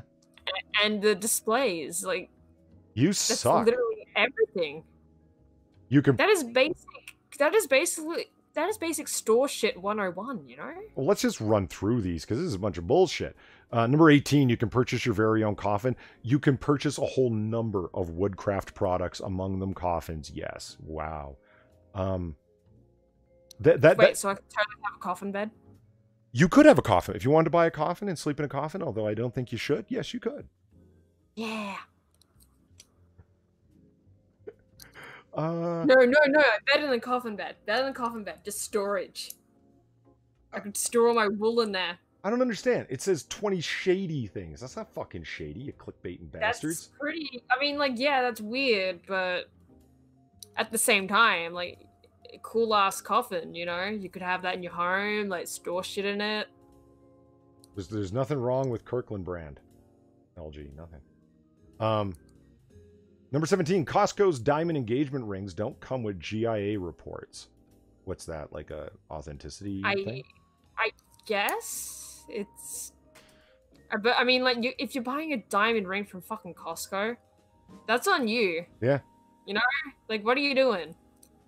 They even offer a 10-carat diamond ring made of platinum for a whopping $419,000. However, buyers should be aware of making a large purchase like a diamond ring from Costco, since it's been reported that not all rings carry a GIA report. Okay, whatever. Yeah, I mean, don't buy your rings from Costco. Okay, this is not shady. Don't bother buying a couch or a mattress if you don't own a truck. Yeah. Yeah. Anyways. I mean, it's not like it's an actual furniture store, you know, where they will offer you delivery services for that. Yeah. It's Costco. I didn't think they had a delivery service. Costco, and I know this basic shit. Like, what are you on about? So I'm renaming this the top 20 clickbaity bullshit reasons that we're telling you shouldn't go to Costco, but you actually should. Purchasing more than one gift card actually saves you money. Number 15. What? Most gift cards at Costco are already discounted. But if shoppers purchase more than one, they'll get an even bigger savings. For example, you can buy 4 $25 movieticket.com gift cards for $74.99. You can get... Is this an ad for Costco? Is this a guised ad for Costco? Oh, if this is... I don't know whether that's scummy or clever. The store layout is intended to confuse customers. Yeah, so's casinos, and that's the same as moving the products around. Yeah, like, oh god. That's just stores 101. Sometimes they're built to be confusing. And it's so you can't find your way out, so you're getting more shit. Like, this is just... Is the author the millennial generation? Number one nowhere asks. Oh boy. Number 13, look for price tag codes for clearance items. Costco shopping aficionados know that certain prices can signal a good deal. According to Reader's Digest, a price ending in 97 cents means the item is on clearance, so shoppers are getting a better deal than they normally would be. Price tags ending with 00 or 0.88 mean the manager decided to cut the price because the item is the last one in stock, or it doesn't have a box going with it. I mean, maybe that's kind of shady, but at the same time, Yeah. Oh, hey, Blind Press is here. Hey, Blind. Excuse me. Number 12, people giving out samples at Costco don't actually work there. I don't care. I don't eat their samples anyway. Number 11, there are rumors that Kirkland vodka is actually Grey Goose. Yeah, that's an old one. I've heard that. Do you think Grey Goose is actually distilling its own stuff, or that they're just buying it bulk from various distilleries? Guys, they're just buying it bulk from various distilleries. You don't think other people can buy it from them and bottle it too? Do you know what I mean? Like, Blanton... No, I know exactly what you mean. It's just like, come on, guys. Blanton's is great bourbon. There's a number of different kinds of Blanton's. It's really high-end bourbon far. It comes in these really fancy, cool little bottles with little horse cork tops. Like little golden gilded horse cork tops. I love it. It's great stuff. But don't make any mistake about it. Just read on the bottle or at the website where it comes from. It's from the Buffalo Trace Distillery. It's just the older selected barrels from the Buffalo Trace Distillery. And I'm not saying like that as a reveal. I just mean that as there's no such thing as the Blanton's Distillery. And the same thing goes with Grey Goose. They're having a mass production facility make it for them. And then they're selecting what they want and bottling it under that name. But is it really surprising that Costco doesn't distill its own liquor? Is that what you thought? It's fucking Costco. Like, come on. Again, we don't even have it here, and this is obvious shit. But do you know who does distill their own liquor? Far's dad. That's right. All of the liquor here at Noir Bar, Polly's Place, is supplied by Dad Zusmi. Yeah. Dad Zusmi brand. Distilled in the Australian outback of Western Australia. It's wonderful stuff. Yeah, outback. You have to understand, I imagine that you live in the outback. That's the image that comes to mind. Did you not tell me that you had kangaroos on your street like a couple months back? That's pretty normal. Well, that's the outback as far as I'm concerned. I don't run into horses in front of my house. Pictures of the beach and send it to you and be like, look at this view. Beach. But I figure as soon as you step off the sand of the beach, you're on the sand of the desert, isn't? No. Oh. No, it actually takes a while to get to see red dirt. Like, you actually have to drive out a ways to be able to see that shit. Where I am, it's not anywhere close. Number 10. Costco deliberately puts its famous rotisserie chicken in the back, so you'll end up grabbing more stuff on your way out. That's the third time you've mentioned the organization of the place around common as fuck marketing strategies. Yeah, like... Have you ever been to a large liquor store and they've got the beer, like the cold beer fridges all the way at the back of the store? It's so you have to pass by all the wine and spirits on your way to get it, and then back again on your way to the cash register. Yeah, it's the same with, the local Woolworths here of, like, in order to access all the milk, which is, like, the most common thing that people will go to the shops for, you have to walk through one of the 10 aisles. Right. Yeah, or, like, down the fucking side, and, yeah, you'll be seeing all the shit to get to the milk. Which is right down the back. Yeah. Like, it's not that hard. Every store does this. Hell, even the old grocery place that I worked at did this shit. Look at number 9, right after it. The store strategically puts the best deals deeper in the store. Were you required to come up with 20 by your editor? So you turned 1 into 5? Because you're just repeating the same thing now. Okay, number 8. There's a secret word if you want to save on meat. You know what this sounds like? Like, it doesn't sound like that. It sounds like this is some 18-year-old who's never been to a Costco in their life. And they've gone like one day and they're like, holy shit, look at all these shady practices. I gotta tell everyone about this. You know? Tell me something, guys. Does this sound fishy? Like the unemployed millennial who wrote this just wants to get you knocked out? Number 8, there's a secret word if you want to save on meat. Family Handyman states that an interesting tip when buying meat is to request a, quote, chub of beef. Chub of beef? I am not saying to another grown man who's a butcher and has access to sharp instruments, looking him in the eye and saying, I'd like a chub of beef. That's not going to happen. Yeah, I'm not doing that either. Like, fuck you. Well, listen to what the description is. This means that you'll end up getting a tube of ground beef sealed in plastic rather than a foam box with a clear plastic covering. The packaging will be less expensive when buying your meat. What? Yeah, what? Like, I don't want a tube of minced meat. What the fuck? How many tubes of That doesn't. the only tubes of meat I eat are hot dogs. What are you even talking about? Dude, that doesn't even sound like it's. That sounds like they're selling you like the sausage meat that's been ground up even finer. I put it into tubes so you can make it at home. Which is disgusting, by the way. Oh, God. Number 7, a great selling product will always be found in the same spot. Wait a minute. That conflicts with what you were saying before. It said toiletries, hot selling items like toilet paper will be moved around because they're consumables that you'll use them constantly. Yeah. So every time you go, you're going to be getting them, or every second time you go, you're going to be getting them. So they move them around the store, so you have to keep looking and passing by other sales that you're going to grab. But then here they say the best selling item at Costco is toilet paper, and the company made $400 million on the sales in 2015 alone. Shoppers can probably find this item in its usual location every time. Okay, well, now you're just conflicting. Ryan Walters believes that number 13, every Costco, has a minotaur roaming the aisle for its next victim. Polly. Yeah. Polly. Yep. My internet just disconnected and reconnected so quickly. Oh. Well. And it's almost like nothing happened. That was weird. Well, welcome back. I was about to go message of like, I think my internet disconnected. But no. Well, I mean, Blind Press says, I think they're referring to ground beef packed in plastic wrapped tubes instead of the tray. Yeah. They mentioned the styrofoam thing, and that's what I thought too. And apparently that's called a chub of beef, I guess.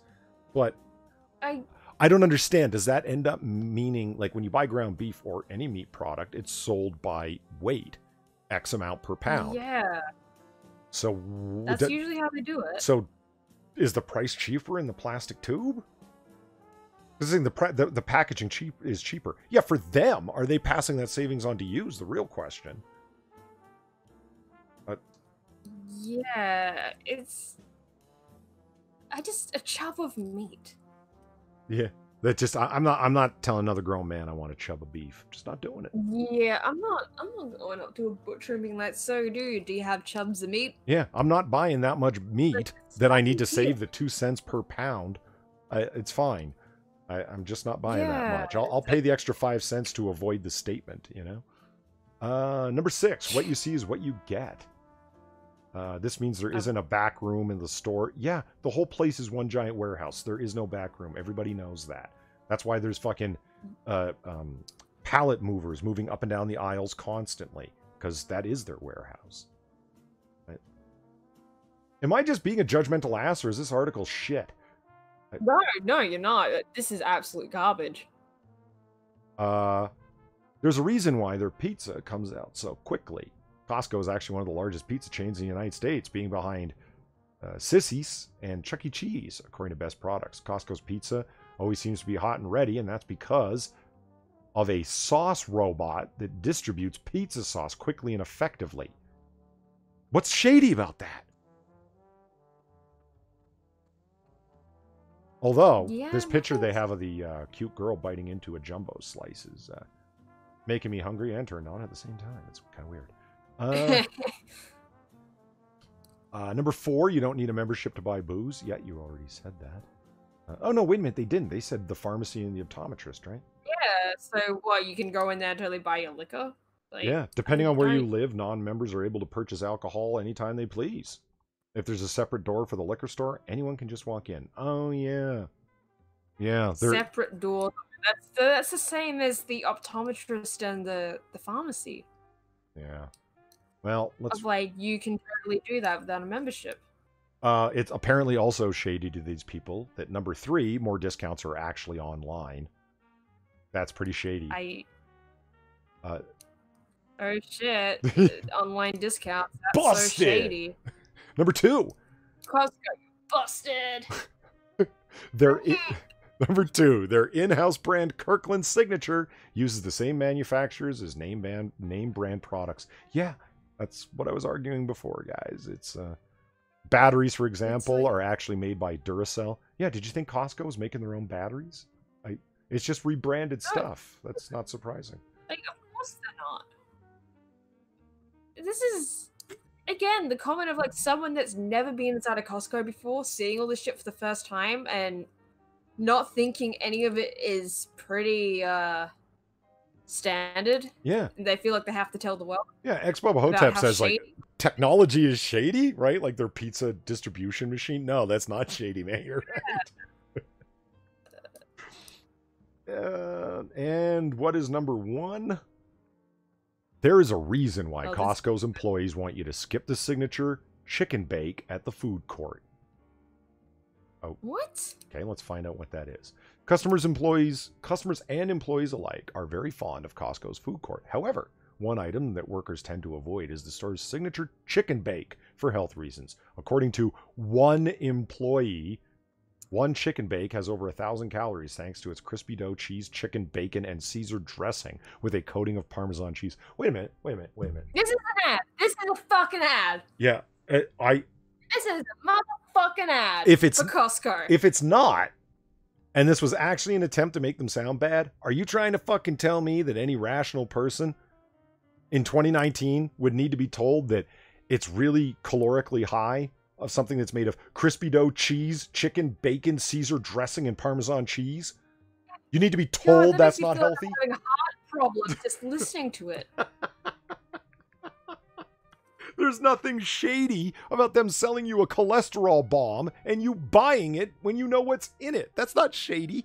That's like fucking saying... Trying to list like the calories right next to the thing anyway on the menu. And Ryan Walters is right. It does sound delicious. It's true. I wouldn't eat many of them, but I'd eat one. You know, every so often. Yeah. The brick on a string. The brick on a string is Costco Oz's Aldi. Not really. No, I've been to a Costco once. Mm-hmm. It's Aldi is different. Aldi is just another chain store, basically. Whereas Costco is a whole... Well, it is a chain thing. It's more of, like, everything in bulk. Whereas Aldi is just, we cut the prices so low that it makes Woolworths and Coles shit themselves. Well, it's true. It's what it does. And also, Frankio, there is Costco in Australia. I know that, just not in Western Australia, because apparently we're, drunk. I what, 10, 20 years behind the rest of the country? Thank you for the tips, Like, we Circus. don't even Hold on, real quick. Thank you for the tips, Cryptic. I'd eat that, and in front of a fat person. Just, you know what's funny about that? Remember I was telling you about the friend I had in undergrad who used to yell at the girls doing the shame walk? Yeah. Okay. Same guy.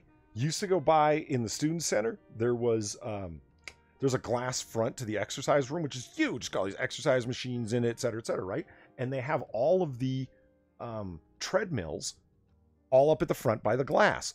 He would actually go stand there and eat what he got from the food court. Was his stir-fried dishes or the corn dogs or whatever. He would sit there and eat fattening food in front of people that are exercising just to screw with them. Oh, what a dick! Yeah, he was a saucy guy. I was telling these guys earlier. I was telling Platty and Far. I had this friend in undergrad. This is the guy I'm talking about. I used to live normal human hours, non-vampiric hours. And if we were out and you would see somebody before noon, like a girl on the weekend that was still wearing like clothes from the night before, like club wear or whatever, it looked like they were doing the walk of shame. He would actually point at them and yell, "Walk of shame! Walk of shame! Walk of shame!" Yeah, oh God. Every fucking time. I'm not gonna lie, I thought it was pretty funny. Like, it sounds funny, but it also sounds incredibly cruel. Like, Jesus. Circus Zero says he sent me a pic of a chub of beef. Okay, Circus Zero. So it's gonna be a penis. I am not kidding here. If I got a dick pic from you on Twitter, I'm booting you, man. Okay, dude, I'm just so everybody knows. Shit, do we really have Costco's over here? I've never seen one. Well, oh yeah, okay. No, he sent me a legit. Okay, I'm happy to say that it's not a dick pic that Circus Zero sent. This is the chub they're talking about. Yeah, big old. Looks like a massively oversized sausage. That's 48 ounces or 3 pounds of beef. That's a lot. Holy fuck. Jesus. Wait, store finder, Costco. No, Costco cannot have my location. Fuck you. Frankie O in chat would also like your location. Oh. Yeah, you're not getting that. I saw that. Of like how far away from Perth. I'm pretty close actually. Like close enough where it's just like, whatever. I'm in Perth. Doesn't matter. It's a big enough area. But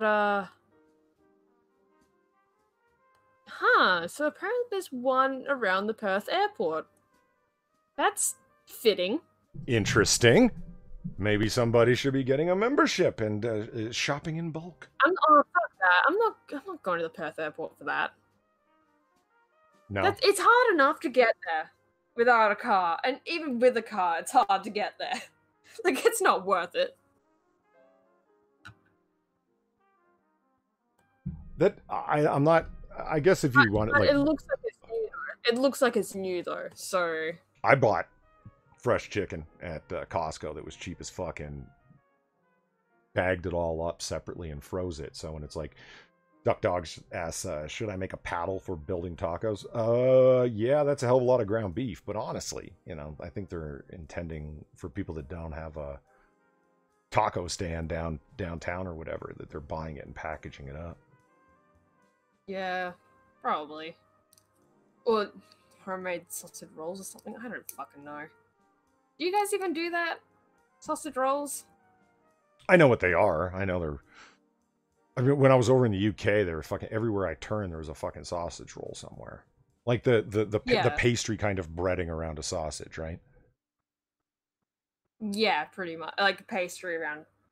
Kind of. It depends on what it is, but yeah, that's the general idea. You know what? This is an interesting list. I'm going to throw this up on screen. Pincalo sent me this on Twitter. I mean, it's way off topic for what we're talking about, but that's fine. It's a comparison of Rey and Luke from Star Wars. Or as I like to call it, you know, from Disney's fan fiction and actual Star Wars. The comparison is why Rey is a Mary Sue, but Luke is not. And like down the left side for Rey, I'll just run the comparisons. Rey beats up 4 guys by herself. Luke got wrecked by the Tusken Raiders, and needed Obi-Wan to save him. Not only the Tusken Raiders, but also nearly got himself killed at the bar, and also needed Obi-Wan to save him there too, at the Cantina of Mos Eisley. Rey knows more about the Millennium Falcon than Han does, and whereas Luke gets yelled at by Han for backseat driving and not knowing what he was talking about. Yeah, that's right. What's that flashing? We're losing the deflector shield. Strap yourselves in. Rey, for the first time she flies, she outmaneuvers the TIE fighters in a large ship with an awkward cockpit position, whereas Luke is a competent pilot from flying and shooting his T-16. Yeah. Rey instantly skilled at using a lightsaber and wins a fight against Kylo, regardless of his injuries. This is still stupid. Where Luke screwed up deflecting laser bolts from Obi-Wan when he was training him, on the Millennium Falcon, and it took a long time before he got good at it. It's true.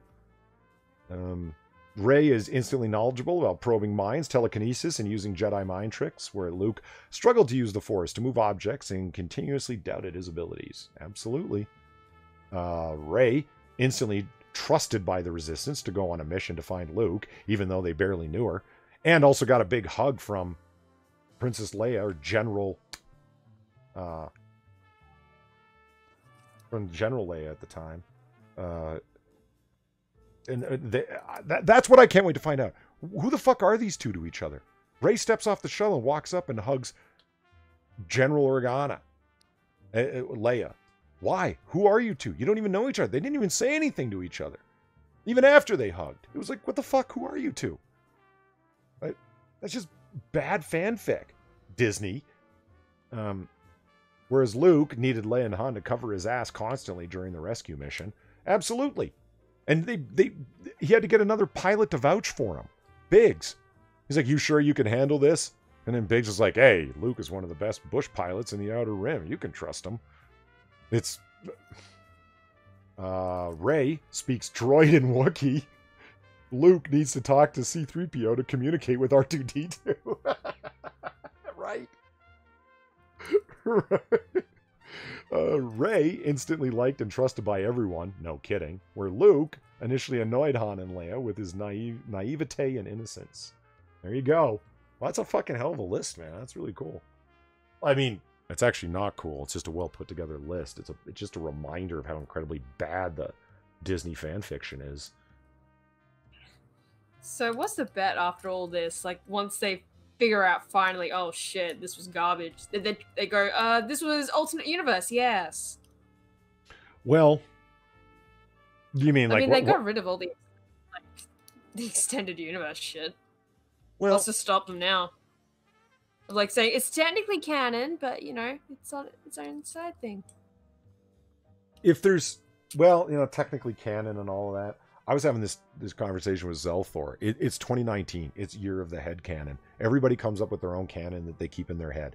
Because corporate interests have gotten so bad, and they're hiring such trash, hack, incompetent writers to write shit for the executives. Yes, that was always happening, but not like it is now. It's just gotten worse than ever. Yeah. At this point, I completely... empower the individual to decide what is and is not canon from this point on. Like, Star Trek canon stopped with Star Trek Enterprise. That was the last thing that was canon. Everything after that is non-canonical in my mind. Even this new Picard show. You guys, I have no faith in you whatsoever. I think that show is going to be a disaster too. And if it's good, I'll be pleasantly surprised that Paramount created some nice fan fiction. But it ain't canon. Canon ended with Enterprise. Right. Yeah, that's fair enough. I mean, like Piccolo's here, and so's Blind Press, and we talk Star Trek nerdery all the time. How are you supposed to debate canon anymore with the crap they've done in Star Trek Discovery? It's so off the wall. They just did whatever they wanted. They're just randomly using characters when who gives a fuck about established storylines? The fans give a fuck in a really big, serious way. And I'm not talking like just beyond. Like, it's a very rich lore. Don't fuck it. Take advantage of it. Use it instead of deliberately trying to wreck it. The only thing that Disney seems to be using the canon for is a few cool things like laser blasters, the Empire, and lightsabers. And then everything else from canon, they're using it just to destroy it because the hacks can't come up with anything more dramatic than death of a main character. And they're certainly not going to kill their main characters. Mm-hmm. They killed Han. They killed Luke.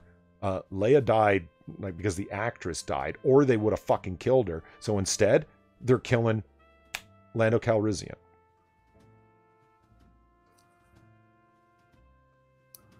It's sad, but there's no like comic books, same thing.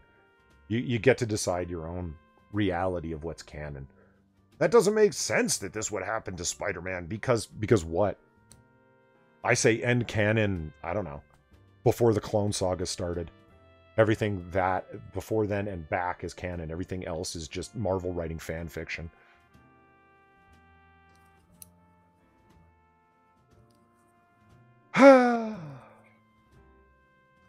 Oh, Brown Cowboy sent me an unsolicited dick pic. Very nice. Nice. Jesus. It's a picture of it's a picture of Dick Van Dyke, whose brother starred in My Mother the Car. You might remember that show. Oh my god. She's the car. She's the car. Yeah. For those of you who don't know, there's actually a fucking short-lived television show starring Dick Van Dyke's brother, where he was a guy whose mother died and was reincarnated as a car that he drove around and talked to. Yep. And the whole theme song is like, she's the car! She's the car! It's so fucking dumb. Yep. And it's not supposed to be dark at all. God. It's like a lighthearted comedy where it's like, my mother's a car. Isn't that goofy? Yeah.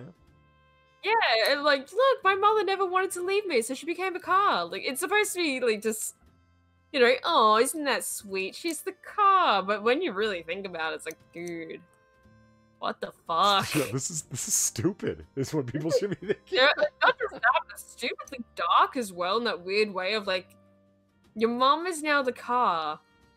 So she's forever controlling your life? Yeah. Like, wow, that's taken that to an extreme. Like, holy fuck. So I'm guessing you don't want to look at that other story you had of like the virginity thing. Oh, wow, it's real quick. It just tells you more about New York than T.I. Everyone knows T.I. is a little weird, right? This is CBS News. New York lawmakers introduced bills to ban virginity testing following T.I.'s interviews. Oh my god. Like, okay, T.I.'s a moron. New York legislators are morons.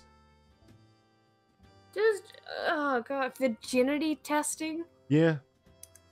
New York state lawmakers, who never miss a chance to virtue signal, have introduced 2 bills that would prevent doctors from performing virginity exams, because legislators apparently have nothing more to do than listening to washed-up hacks from hip-hop talk about the retarded garbage that they put their daughters through. Like, why are you... He doesn't even live in New York State. He lives in Georgia, if I'm not mistaken, still. What are you doing this for? To signal how virtuous they are. We're going to ban virginity testing. Was that actually a problem in your state? Or are you doing it just to be seen doing it?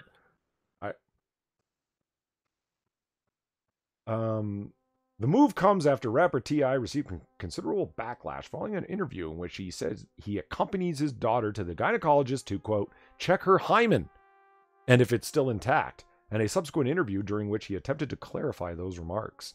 Yeah, he didn't back off of it, though. And it doesn't matter. T.I.'s a fucking moron. Listen to him talk about politics or anything else to do with the world. He's an idiot, and people keep asking him his opinion on things. I guess it's because they're after the trashy, tabloidy aspect of it, like most news entertainers are. He's going to say something dumb, and it's going to generate clicks. So let's go ask the retard what he thinks. Because he's going to say some stupid shit. I don't even believe him when he says this. Not because I don't think there's people out there fucked up enough to do this, but because he's a moron and he lies constantly. So why believe him? I think he was just attempting to sound like the most, not in control, but like, oh, my daughter's going to grow up to be a lady. So much so that I make sure she's a virgin. Like that. I think he was just shooting off at the mouth. Probably, yeah. Because then my other thing is, like, I'm pretty sure that even if you did that, like a virginity check, that doesn't technically work, because I don't think that's quite how the hymen works. Just saying. Yeah, you can, if I remember correctly, from sex ed class and just from other places, you hymens can be broken in all sorts of things, strenuous activity, whatever the fuck. Like, it's not like, but not just that, but like technically, if your hymen is breaking, it's not a virginity thing. It's just something is a bit aggressive there, you know? Because I don't think it's supposed to break, guys. I think that's more of a urban legend sort of deal, you know? You got me. I'm not sure what you mean. No, because it's like something that's been passed around for so long. I'm like, oh, you know, she's a virgin if her hymen hasn't broken, sort of deal. Right. Like, because I don't think that's really how that works, if I remember correctly. Right. Like, so even if you're doing a virginity check, technically, if you're going by that train of thought of like, is the hymen broken? I don't know. Yeah. Yeah, it's a very fucking strange thing. Like, also, like, what the fuck, man? Like, that's really the end of the whole thing. Like, what the fuck? Yeah. And it's like identical bills were filed in the New York State Senate and the New York State Assembly. Yeah, well, you planned it all out, you miserable virtue-signaling bastards, seeking to ban, quote, licensed medical practitioners from performing or supervising virginity examinations and subjects any medical practitioner who does perform or supervise such a performance to professional misconduct penalties as well as possible criminal charges. The state legislature can exercise professional misconduct penalties? Well, I thought it would be medical certification boards, etc., that would be doing that. Like, the law is not setting professional standards. Professional organizations are setting those standards for misconduct. That would be like a university, a state charging somebody for plagiarism or some other form of academic misconduct. It's like, no, an ethics board does that at a university. It's not a criminal charge. It's not a state matter. Anyway. Yeah, I'm done with this story. T.I., you're a fucking moron, and you always have been, and you're a shit writer. Like, man, you can't rap. Pure and simple. You never have been able to. You've just been promoted far beyond your skill level. You're completely overrated, and people need to stop asking you what you think about things, because it's always stupid. Like, Blind Prince brings up a good point, though, of, I want to know what the consequence would have been for his daughter had her hymen been right, intact, or like this is what I mean. As I understand, it will just not be there over time on its own, meaning no forceful breakage in any kind of way, or if she underwent some kind of physical activity, fell, whatever, as I understand it, can tear that way as well. Yeah, it's like, and then it's like, no, your daughter's not a virgin. Right? Yeah, because that's the thing. Like, your hymen can tear even if you're not doing the sex. But you could just be running around or like doing some other really intense thing, not sex related, and it has a chance of tearing. Like, it's just. And then there's Ryan Walters makes a good point. How the hell do you distinguish between a virginity test and a typical gynecological visit? Yeah, that's it. And that's just it. It's so pointless, this legislation, to the point where it's like, this is almost unenforceable unless a father or mother requests specifically in writing or in front of witnesses a virginity test, and the doctor in writing or in front of witnesses says, yes, I will perform a virginity test. How are you even going to charge people? This is unenforceable. But yet they did it, and they did it simultaneously in the state assembly as well as the legislature, or in the Senate and in the assembly. Why are you doing it then? Well, like I said, you know my opinion. They're doing it to be seen doing it. Because apparently they spend too much time over at World Star Hip Hop reading the dumb shit that T.I. says and got all worked up about it. Fuck. Oh no, virginity testing.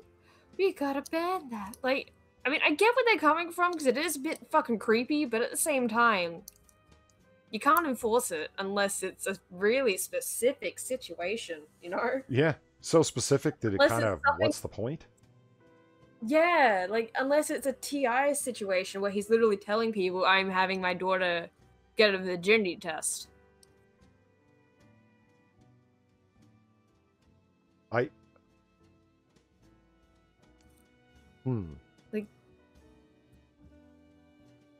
fucking weird.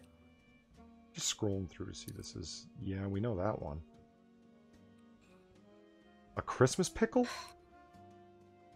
What? Are you looking at the weird Christmas shit again? Uh-huh. Like with the Christmas spider? Yes, there's a Christmas spider, as well as apparently a Christmas pickle, that are part of worldwide Christmas traditions. Weird. Well,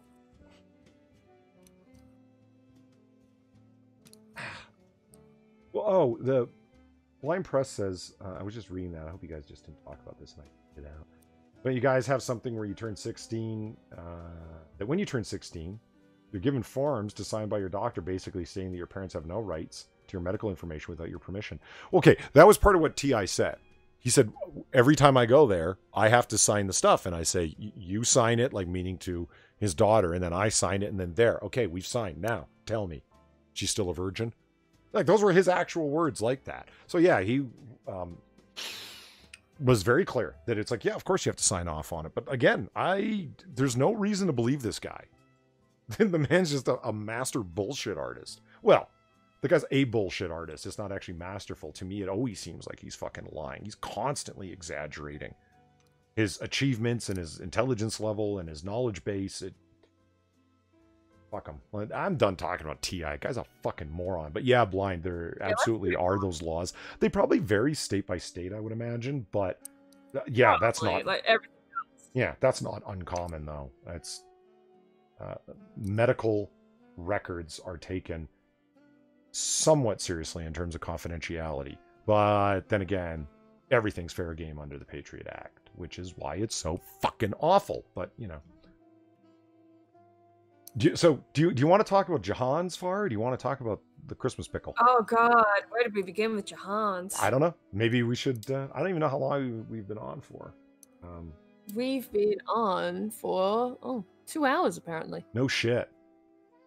Yeah. I mean, well, Jahan's ain't going nowhere. We know that for sure. Yeah. Press 1 in chat if you've ever heard of... what's his name? Christopher... What's his full name? No, Alexander Gordon Jahans. Thank you. Alexander Gordon Jahans. Have you ever heard of this individual? Go ahead and press 1 in chat. I'm curious if it's just a bizarre 4chan thing that very few people have come across unless you frequent the site. Or if he's more well-known and is just brand new to us. God, I hope it's one of those more well-known things. What? In a weird way. No, just so it's not like, oh, we found this other weird guy that's kind of like Chris Chan, you know? Yeah. And it's not just like a really niche... Like, I mean, it's already going to be niche, but you know. Right. Well... Oh, we got 2s. So that's a no. That's a no. Well, it's... why don't we make a list of some of the things we want to talk about with Jahan's? And then we'll do that, like, some other time, next time. Yeah. Yeah? Yeah, that might be for the best. What's up, Cult of Krill? I've never noticed you in chat before. Awesome to have you here. Welcome to the Noir Bar. Yeah, let's just run through these strange things about Christmas. I'm fascinated by the Christmas spider, honestly. I want to know where the fuck that comes from. Yeah, same. Like, what the fuck? Christmas spider. And here, I'm going to... Like, I'm just imagining this drawing of a spider with a Christmas hat on it, to be quite honest. No, look, there's decorations. I just threw it up in chat here. Actually, I'm going to... because it is officially Christmastide, y'all. So I wanted to cover at least one Christmassy story per stream. And I like this. Is it in chat? Not chat, sorry. I'm sharing my screen there. That's what I'm thinking of. Oh, so it just hasn't appeared for me. Got it. Yeah. So this is over in Ukraine. You know, where Trump's been violating his oath of office, apparently. Jesus. Or the location of the latest Biden corruption. In the U.S., we decorate our trees with lights and brightly colored ornaments. Some people pick a color theme and make sure all their ornaments match that theme, while other blah, blah, blah. In Ukraine, there's a piece of folklore referred to as the legend of the Christmas spider. In this story, a woman and her children were living in poverty in their home when a tree started to grow in their house. On Christmas Eve, the tree became covered in spider webs, and when they woke up the next morning, the spider webs had turned to silver and gold. Now people in Ukraine decorate their trees with spiderweb ornaments as a reference to the tale and the family's good luck. Oh, that's not nearly as creepy as they made it sound. Yeah, that's actually quite wholesome. Yeah. So it's based on a local legend around these... why? So you got... So what you're saying is you got to have a Christmas spider in the bar now. You think so? Well, yeah, just do a little spiderweb somewhere. Yeah, just throw it up in the corner. Put it by Helpful Hops. Yeah. Nobody's noticed Helpful Hops' little hat either, by the way. Oh, shame on you all. Yes. Mr. Scott J87 says it was his Krampus, and it's like, yeah, I think he's listed in here. When I scrolled through earlier, Iceland, the Yule Cat. The Yule Cat? The Yule Cat. In Iceland, there's a special Christmas tradition that involves a very special cat that roams the streets one time per year. But this cat isn't the cute, friendly, four-legged friend that we might imagine roaming the streets of Iceland. I've never imagined a cat. Oh, here we go. I've never imagined a cat of any kind roaming the streets of Iceland, honestly. According to the myths and legend, the Yule Cat is a ferocious creature that wanders around during the wintertime and eats anyone who hasn't gotten new clothes to wear on Christmas Eve. Jesus. So so the cat is terrifying, yet the spider is friendly. So let me see if I get this straight. Icelandics, whatever, have a tradition that they have a giant ferocious cat that eats poor people who can't afford new clothes? I guess, yeah. Or, like, you don't get new clothes? So, I guess it's like giving them new winter clothes or something? What's this? Like, but still, weird. It wanders around and eats anyone that hasn't gotten new clothes to wear on Christmas Eve. So, is that how they deal with their homeless population in Iceland? They set the wild cats on them? This is just a rumor that they created to explain away the fact that there's wild animals eating the homeless. No, it's part of a tradition. It's the Yule Cat, guys. It's just the Yule Cat. State propaganda to hide their murderous ways of cleaning the streets of homeless people. Oh my God. Well, no wonder they're having such a population problem where everyone's fucking related to each other. They're killing them off with the Yule Cat. Yeah. Moonshock says, so Icelanders are fashion police. Got it. Exactly. Like, murderously so, apparently. Yeah, like, no new clothes and murder. Oh, no, it was the Yule Cat. Austria has a scary Santa. This might be Krampus. Krampus. Yeah, Jesus. Blah, blah, blah. But in Austria, there's a much more unusual figure associated with Christmas. While Santa rewards children that have been good all year and deserves treats and gifts, Krampus, yes, is the exact opposite. He's a figure in the mythology of many Eastern European countries, including Austria. And he comes during Christmas to punish children that have been bad. By the way, if you want to see a really good Christmas horror film that isn't like a blood and guts fest and is actually a really good film, check out the film called Krampus. Like, it came out in I think 2016. Fuck, that's actually a really good movie. If that's you should put it on your Christmas watch list this year. if you haven't seen it already. It's, quote, scary, but it's not really, if you know what I mean. It's got some tense scenes in it, and that's all. But it's really cool, and they make Krampus look cool, and it's, yeah. Number 7, Catalonia, Spain. T.O.D. Nadal. Yeah, I butchered that. Sorry. But not really. No. T.O.D. Nadal is a hollow log that is found in the homes of many people in this area during the Christmas season. Some families choose to purchase a log that sits up on 4 legs with a face painted on it, but some families leave their log plain. On either Christmas Day or Christmas Eve, families then use a stick to hit T.O.D. Nadal while they sing songs that refer to this as a poop log until presents and candy fall out of the hollow center of the log. That's pretty fucking weird. Yeah. Some families have the children leave the room and pull out the gifts to set near the log to keep the illusion that they came from inside T.O.D. Nadal.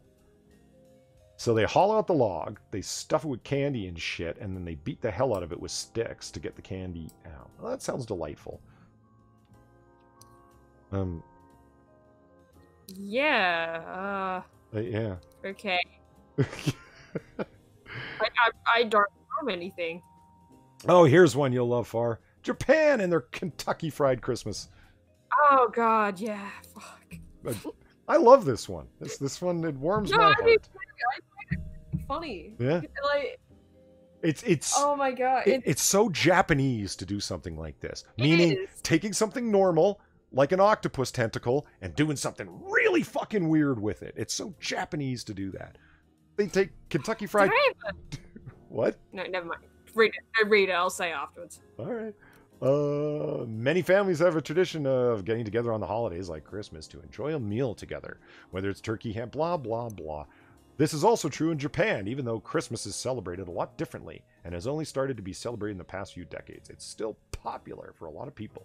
So, what's the special meal that people eat during Christmas in Japan? KFC! In the 1970s, KFC in Japan started advertising a special campaign during the winter called Kentucky for Christmas. During Christmas, KFC sells a special range of family dinners meant to help people celebrate the holiday together.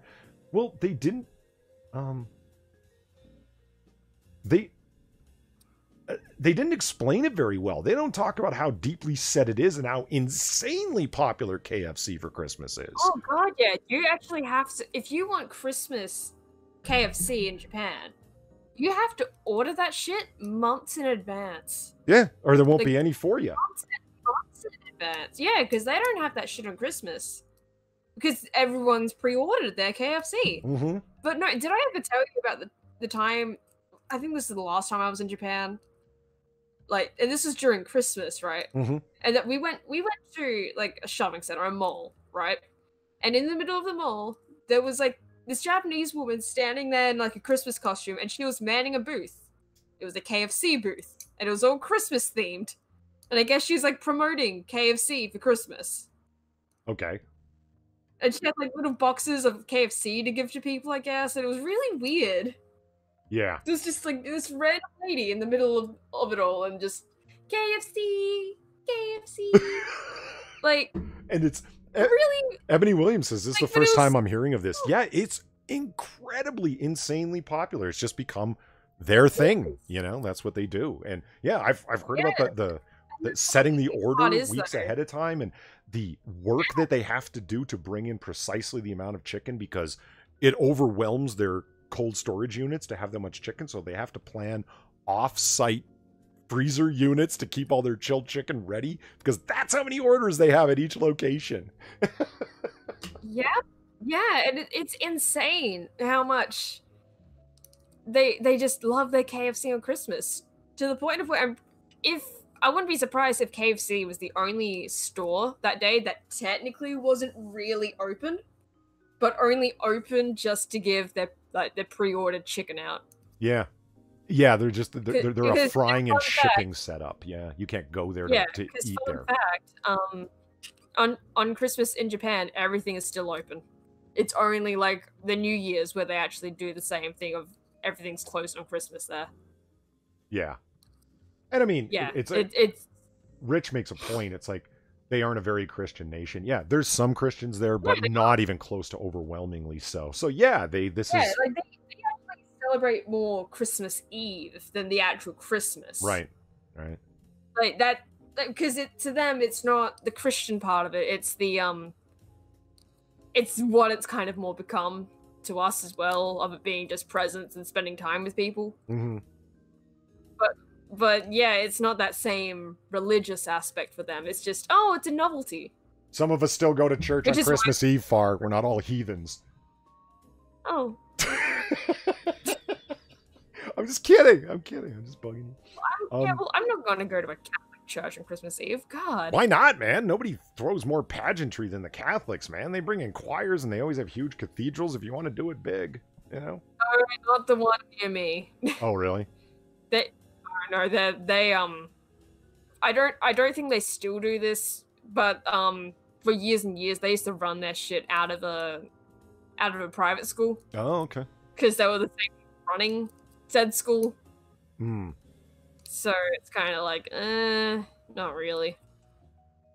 Yeah, Duck Dog brings up Saturnalia. I am sure were plenty of uninvolved Romans that were just there for the festivities and fuck Saturn. You know what I mean? Because they both happened on the winter solstice, the 25th of December. Probably. I'm just scrolling through the comments because I was reading that. Is there a director's cut on the 30th day of Christmas my true love gave to me? Oh God, I hope not, Pete. Evil Ones, damn it, Polly, this is not 2 a.m. EST. I have never made a guarantee of when Noir Bar will open, but I hear you. We are open drunkenly late today because, well, I started drinking and asked Farah if she wanted to open Noir Bar with me. So it was like, here we are. Yeah.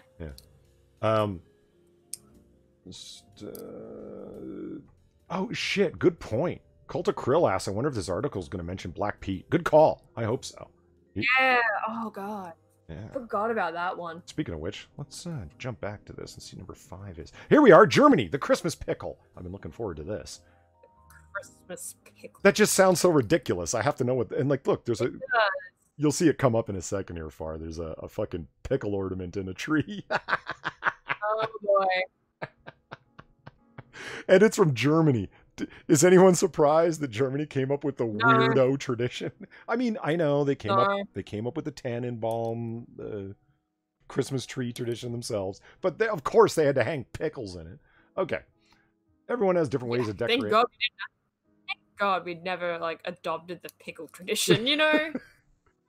For the people of Germany, it's one special ornament that always goes on the Christmas tree. What is it? A pickle. It's tradition in Germany to hide a pickle ornament somewhere on the tree, deep within the branches. On Christmas Eve, the children all search the tree for the pickle. That sounds off. Yeah, how did this tradition start? Because I don't. The next line doesn't get any better. Whoever spots it first is said to get a special reward from Saint Nicholas. Oh no! This is so wrong, y'all. So wrong. This is so this just gets worse and worse. Today, people keep up with this tradition and adorn their trees with a pickle.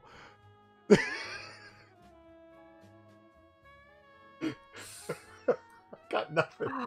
It's all the jokes make themselves. I don't have to have jokes, man. Jesus Christ, you do this? I'm going to talk to fucking Badger about his weird ass Christmas traditions. That's a good point. Christ. I'm gonna bring it up with him. So, did you find Saint Nicholas's pickle? Did you? What the fuck is with your Christmas pickle?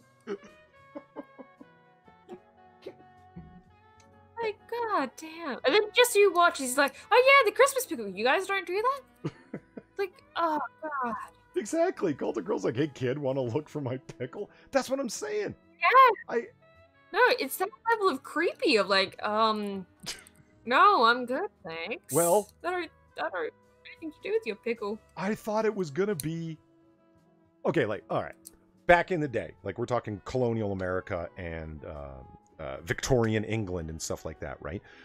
The lights in the trees were actual candles. like small little candles, and they had like the little dishes to capture the wax, and they would set them upon it. Now that seems like an incredible fire hazard, but that's what they would do. Those were the lights, and trees were actual burning candles. That's what came to mind when they said the pickle. It's kind of like they used what they had around, and since it was the dead of winter, they were using canned, jarred items, and pickles last forever sitting in brine. So they decorated their tree with candied apples, pickles, just what they had. I didn't think it was all... I was thinking like when you said they hid it in the tree, that was like it was there for like luck. You know? Or some weird thing like that. I mean, like, come on, Japan has their KFC chicken thing. Like, I was thinking Germany, they just hid it in there for luck, right? I wasn't expecting a whole thing of like, ah, yes, children, search for the pickle, then Santa would give you a nice reward. Like, well, what? Okay. Rajan says, my family does the Christmas pickle. Okay, you know what? I could rewrite these little short 2 paragraphs and not make it sound weird at all. Why didn't you even try? It's like they were going out of their way to make it sound bad. They search the tree for the pickle. Whoever spots it first gets a special reward from St. Nicholas. I mean, are we filthy, or is this tradition weird? I think it's a bit of both. Well, just a bit of both, you know? Let's move. Like that, your tradition is weird, and we have 2 filthy minds. Oh my god. What? South Africa. Fried caterpillars. Oh. And there's a big picture of them. That looks awful. That looks like a plate of maggots. I mean, I know people eat this, and it's like a weird traditional thing, but okay. There are some foods around the world that are slightly strange to people who don't live there. Some of them are surprisingly delicious once you... No, we're not going to eat the bugs. Stop it. Remember that? Like a month ago? Well, that one... It was just... Well, this isn't cockroaches. This is more of a traditional thing. The traditional thing I'm more okay with. I still wouldn't eat it, but I'm more like, okay, that's just a thing you do. I guess I'm more used to hearing stuff like this because of a typical thing for Aboriginals to eat here would have been witchetty grubs, which is essentially kind of the same sort of deal. You know what? You're eating bugs, so it's like it's weird, but it's kind of like if it's a traditional thing, whatever. See, I get people.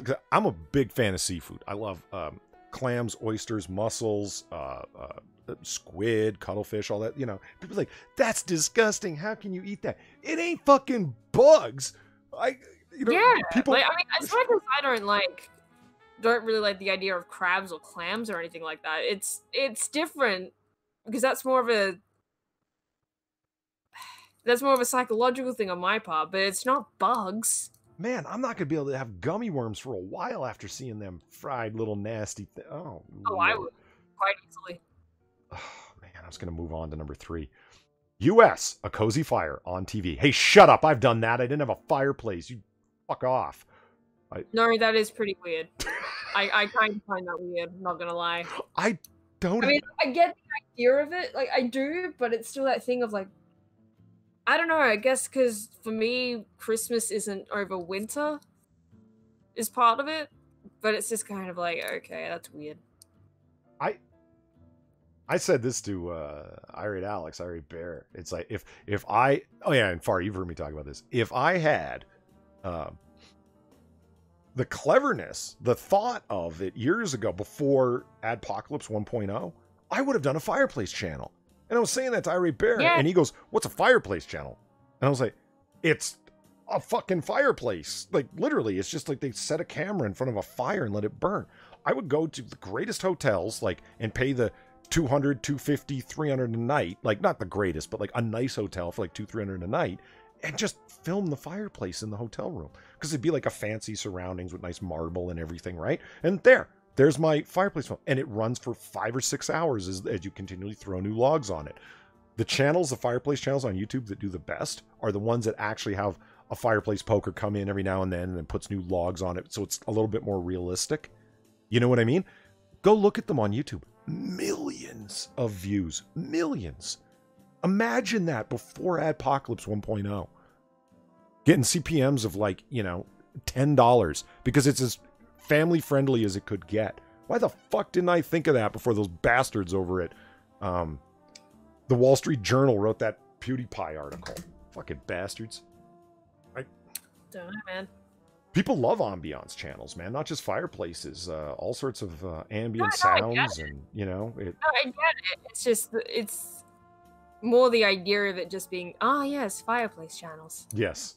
And then number one Like- nowhere says it's a Yule log. Exactly. If you don't have a fireplace, what are you going to do? Well, you know, you can simulate the Yule log. Anyway, Again, it's like all things that I've never really done. I've never had to. You don't really do this. I'm gonna read this because I want to hear them talking smack about Americans who do this because we don't have fireplaces. Fine, make fun of the poor. If you're lucky enough to live somewhere with a fireplace in your home, the winter is a great time to light it up in the warmth and the glow, blah, blah, blah, blah. But if you're not lucky enough to have one, you can still enjoy the look of one on your TV. The Yule log is a TV tradition in the U.S. that started back in the 1960s. It originally aired on Christmas Eve or Christmas Day on New York City's WPIX. Hey, we've watched commercials on WPIX. Oh, yeah. But has since expanded, and now there's even a version of it on Netflix, or 20 or 30 different channels of it on YouTube. The show is simply a stream of a fireplace burning with Christmas music playing in the background. I would offer both. You would have your choice on my Readpocalypse channel. Oh, New Zealand. Number 2, New Zealand, a different Christmas tree. What's a different Christmas tree? But in New Zealand, they have a completely different kind of Christmas tree. In New Zealand, I'm just going to have to try and suffer through this. Pohatukawa tree blooms with bright red flowers during December and January. This is actually summer in their strange, inconceivable part of the world, but Christmas is celebrated during the same time. This tree has important roots in Maori mythology. Maori mythology. It's Maori. And its bright red blooms and green leaves are a symbol of Christmas across New Zealand. Oh. I've never heard of that one. No? I mean, it's a nice looking I've tree. heard a couple of New Zealand people. Well, you know? I'm not going to lie. It's a nice looking tree. I mean, it is green and bright red. Yeah. If you don't have pine trees, yeah, go with that. I mean, it works, but okay. Yeah. That's the new one. And Rich says, at least it's not sheep related, I guess. Yeah. Yeah. God. That's a win. Yeah, they would never live that one down. It's like, oh yes, the Christmas sheep. Oh shit. So it's not Black Pete. Instead, number 1 is Italy, the Christmas witch. Oh, so they don't include Black Pete? Yeah, I know. What a jip. Well. Okay, in Italy, on Christmas morning, they get rewarded with gifts by the iconic figure, namely Santa Claus. But in Italy, there's someone else delivering gifts. Befana is the name of a witch in Italy who is said to travel around Italy on Epiphany, January 5th, to deliver gifts to children all over the country. If the children were good all year, their socks are filled with candy and gifts, but if they were bad, they get nothing but coal. So it's just Santa, but witches. Yeah, it's Santa, but creepy fucking witches. Okay. Named, so what was the name? Which is weirder than Black Pete? Yeah, I don't think so. I mean, that's not No, I think the witches are kind of like, okay, that's a thing, I guess, but not weird. It's just kind of their version of Santa. Yeah. I got nothing. Why is what? Yeah, I am too. Why is that number 1? The Christmas pickle should have been number 1. Yeah, like children, come find the pickle. Like, come on, that's fucking weirder than this. I want to. You know what? I just turned off the screen capture, and I can see the bar now. I wonder how poinsettias became. Like, is it because they're bright red? Why poinsettias? Why is that the Christmas plant? I never really associated that with Christmas, to be honest. I kind of went, yeah, you do you. I was assuming that's a thing. And you mentioned it. Oh, really? Until I mentioned it, you had never heard of poinsettias for Christmas? Oh, shit. Yeah. Yeah, that's pretty much. That's totally the Christmas plant here. Oh, okay. Yeah. People decorate with them, give them as gifts, etc., etc. Yeah. No, never heard of that one. But you have poinsettias, like you've heard of them before. Yes, but only in Animal Crossing. Because I'm not a big flower person. But only in Animal Crossing. Well, yes. Oh, fuck. Well, God. you know what? We've been streaming for, when I asked, somebody said it was like 2 hours and 4 minutes. We got to be up to like close to 2.5 hours. Yeah, we are. And it's 9:45 in the fucking morning, so it's yeah, I think it's time to kick everybody home to their loved ones out of the fucking bar. They're gonna be upset as hell when they find out you were drinking liquor at 9:30 in the morning. Well, not me. I'm my own man. It's fine. So You're your own otter. yes, yeah, time for me to travel back to the future from whence I came. So yeah, I don't know. Like I said, guys, December is going to be wide open for me compared to before. I'm going to try to rearrange my sleeping schedule. He says while streaming at 9:45 in the morning. Yeah. Right. Well, you know what? I am clinically diagnosed with insomnia. It's part of it. But yeah, I'm going to switch it around better and stream more during December because now my research contract is coming to an end. Hopefully it'll be done this week, which means I'm going to have a lot more time to be all Christmassy and stuff. So, in any case, look forward to that. In the meantime, I definitely want to thank everybody who came by and hung in at Noir Bar tonight. All the people who came by who hadn't been here before. It's always great to see new people. Special thank you to Far for keeping me company at the bar. Thank you, Far. No problem. And remember to check out her merch link in the chat below. Have you put up the Pocket Fetus Christmas edition yet? Yes, I have. Nice. So you can go over to Far's merch store, and not only can you buy the original Pocket Fetus merch, but now there's a special edition Christmas one available for a limited time at her TeePublic now in chat. Excellent. Yeah. Yeah. And if you haven't subbed already, please feel free to do so to my channel here, where we do comic book curation and also stream live from Noir Bar on an occasional basis, more so on Christmas.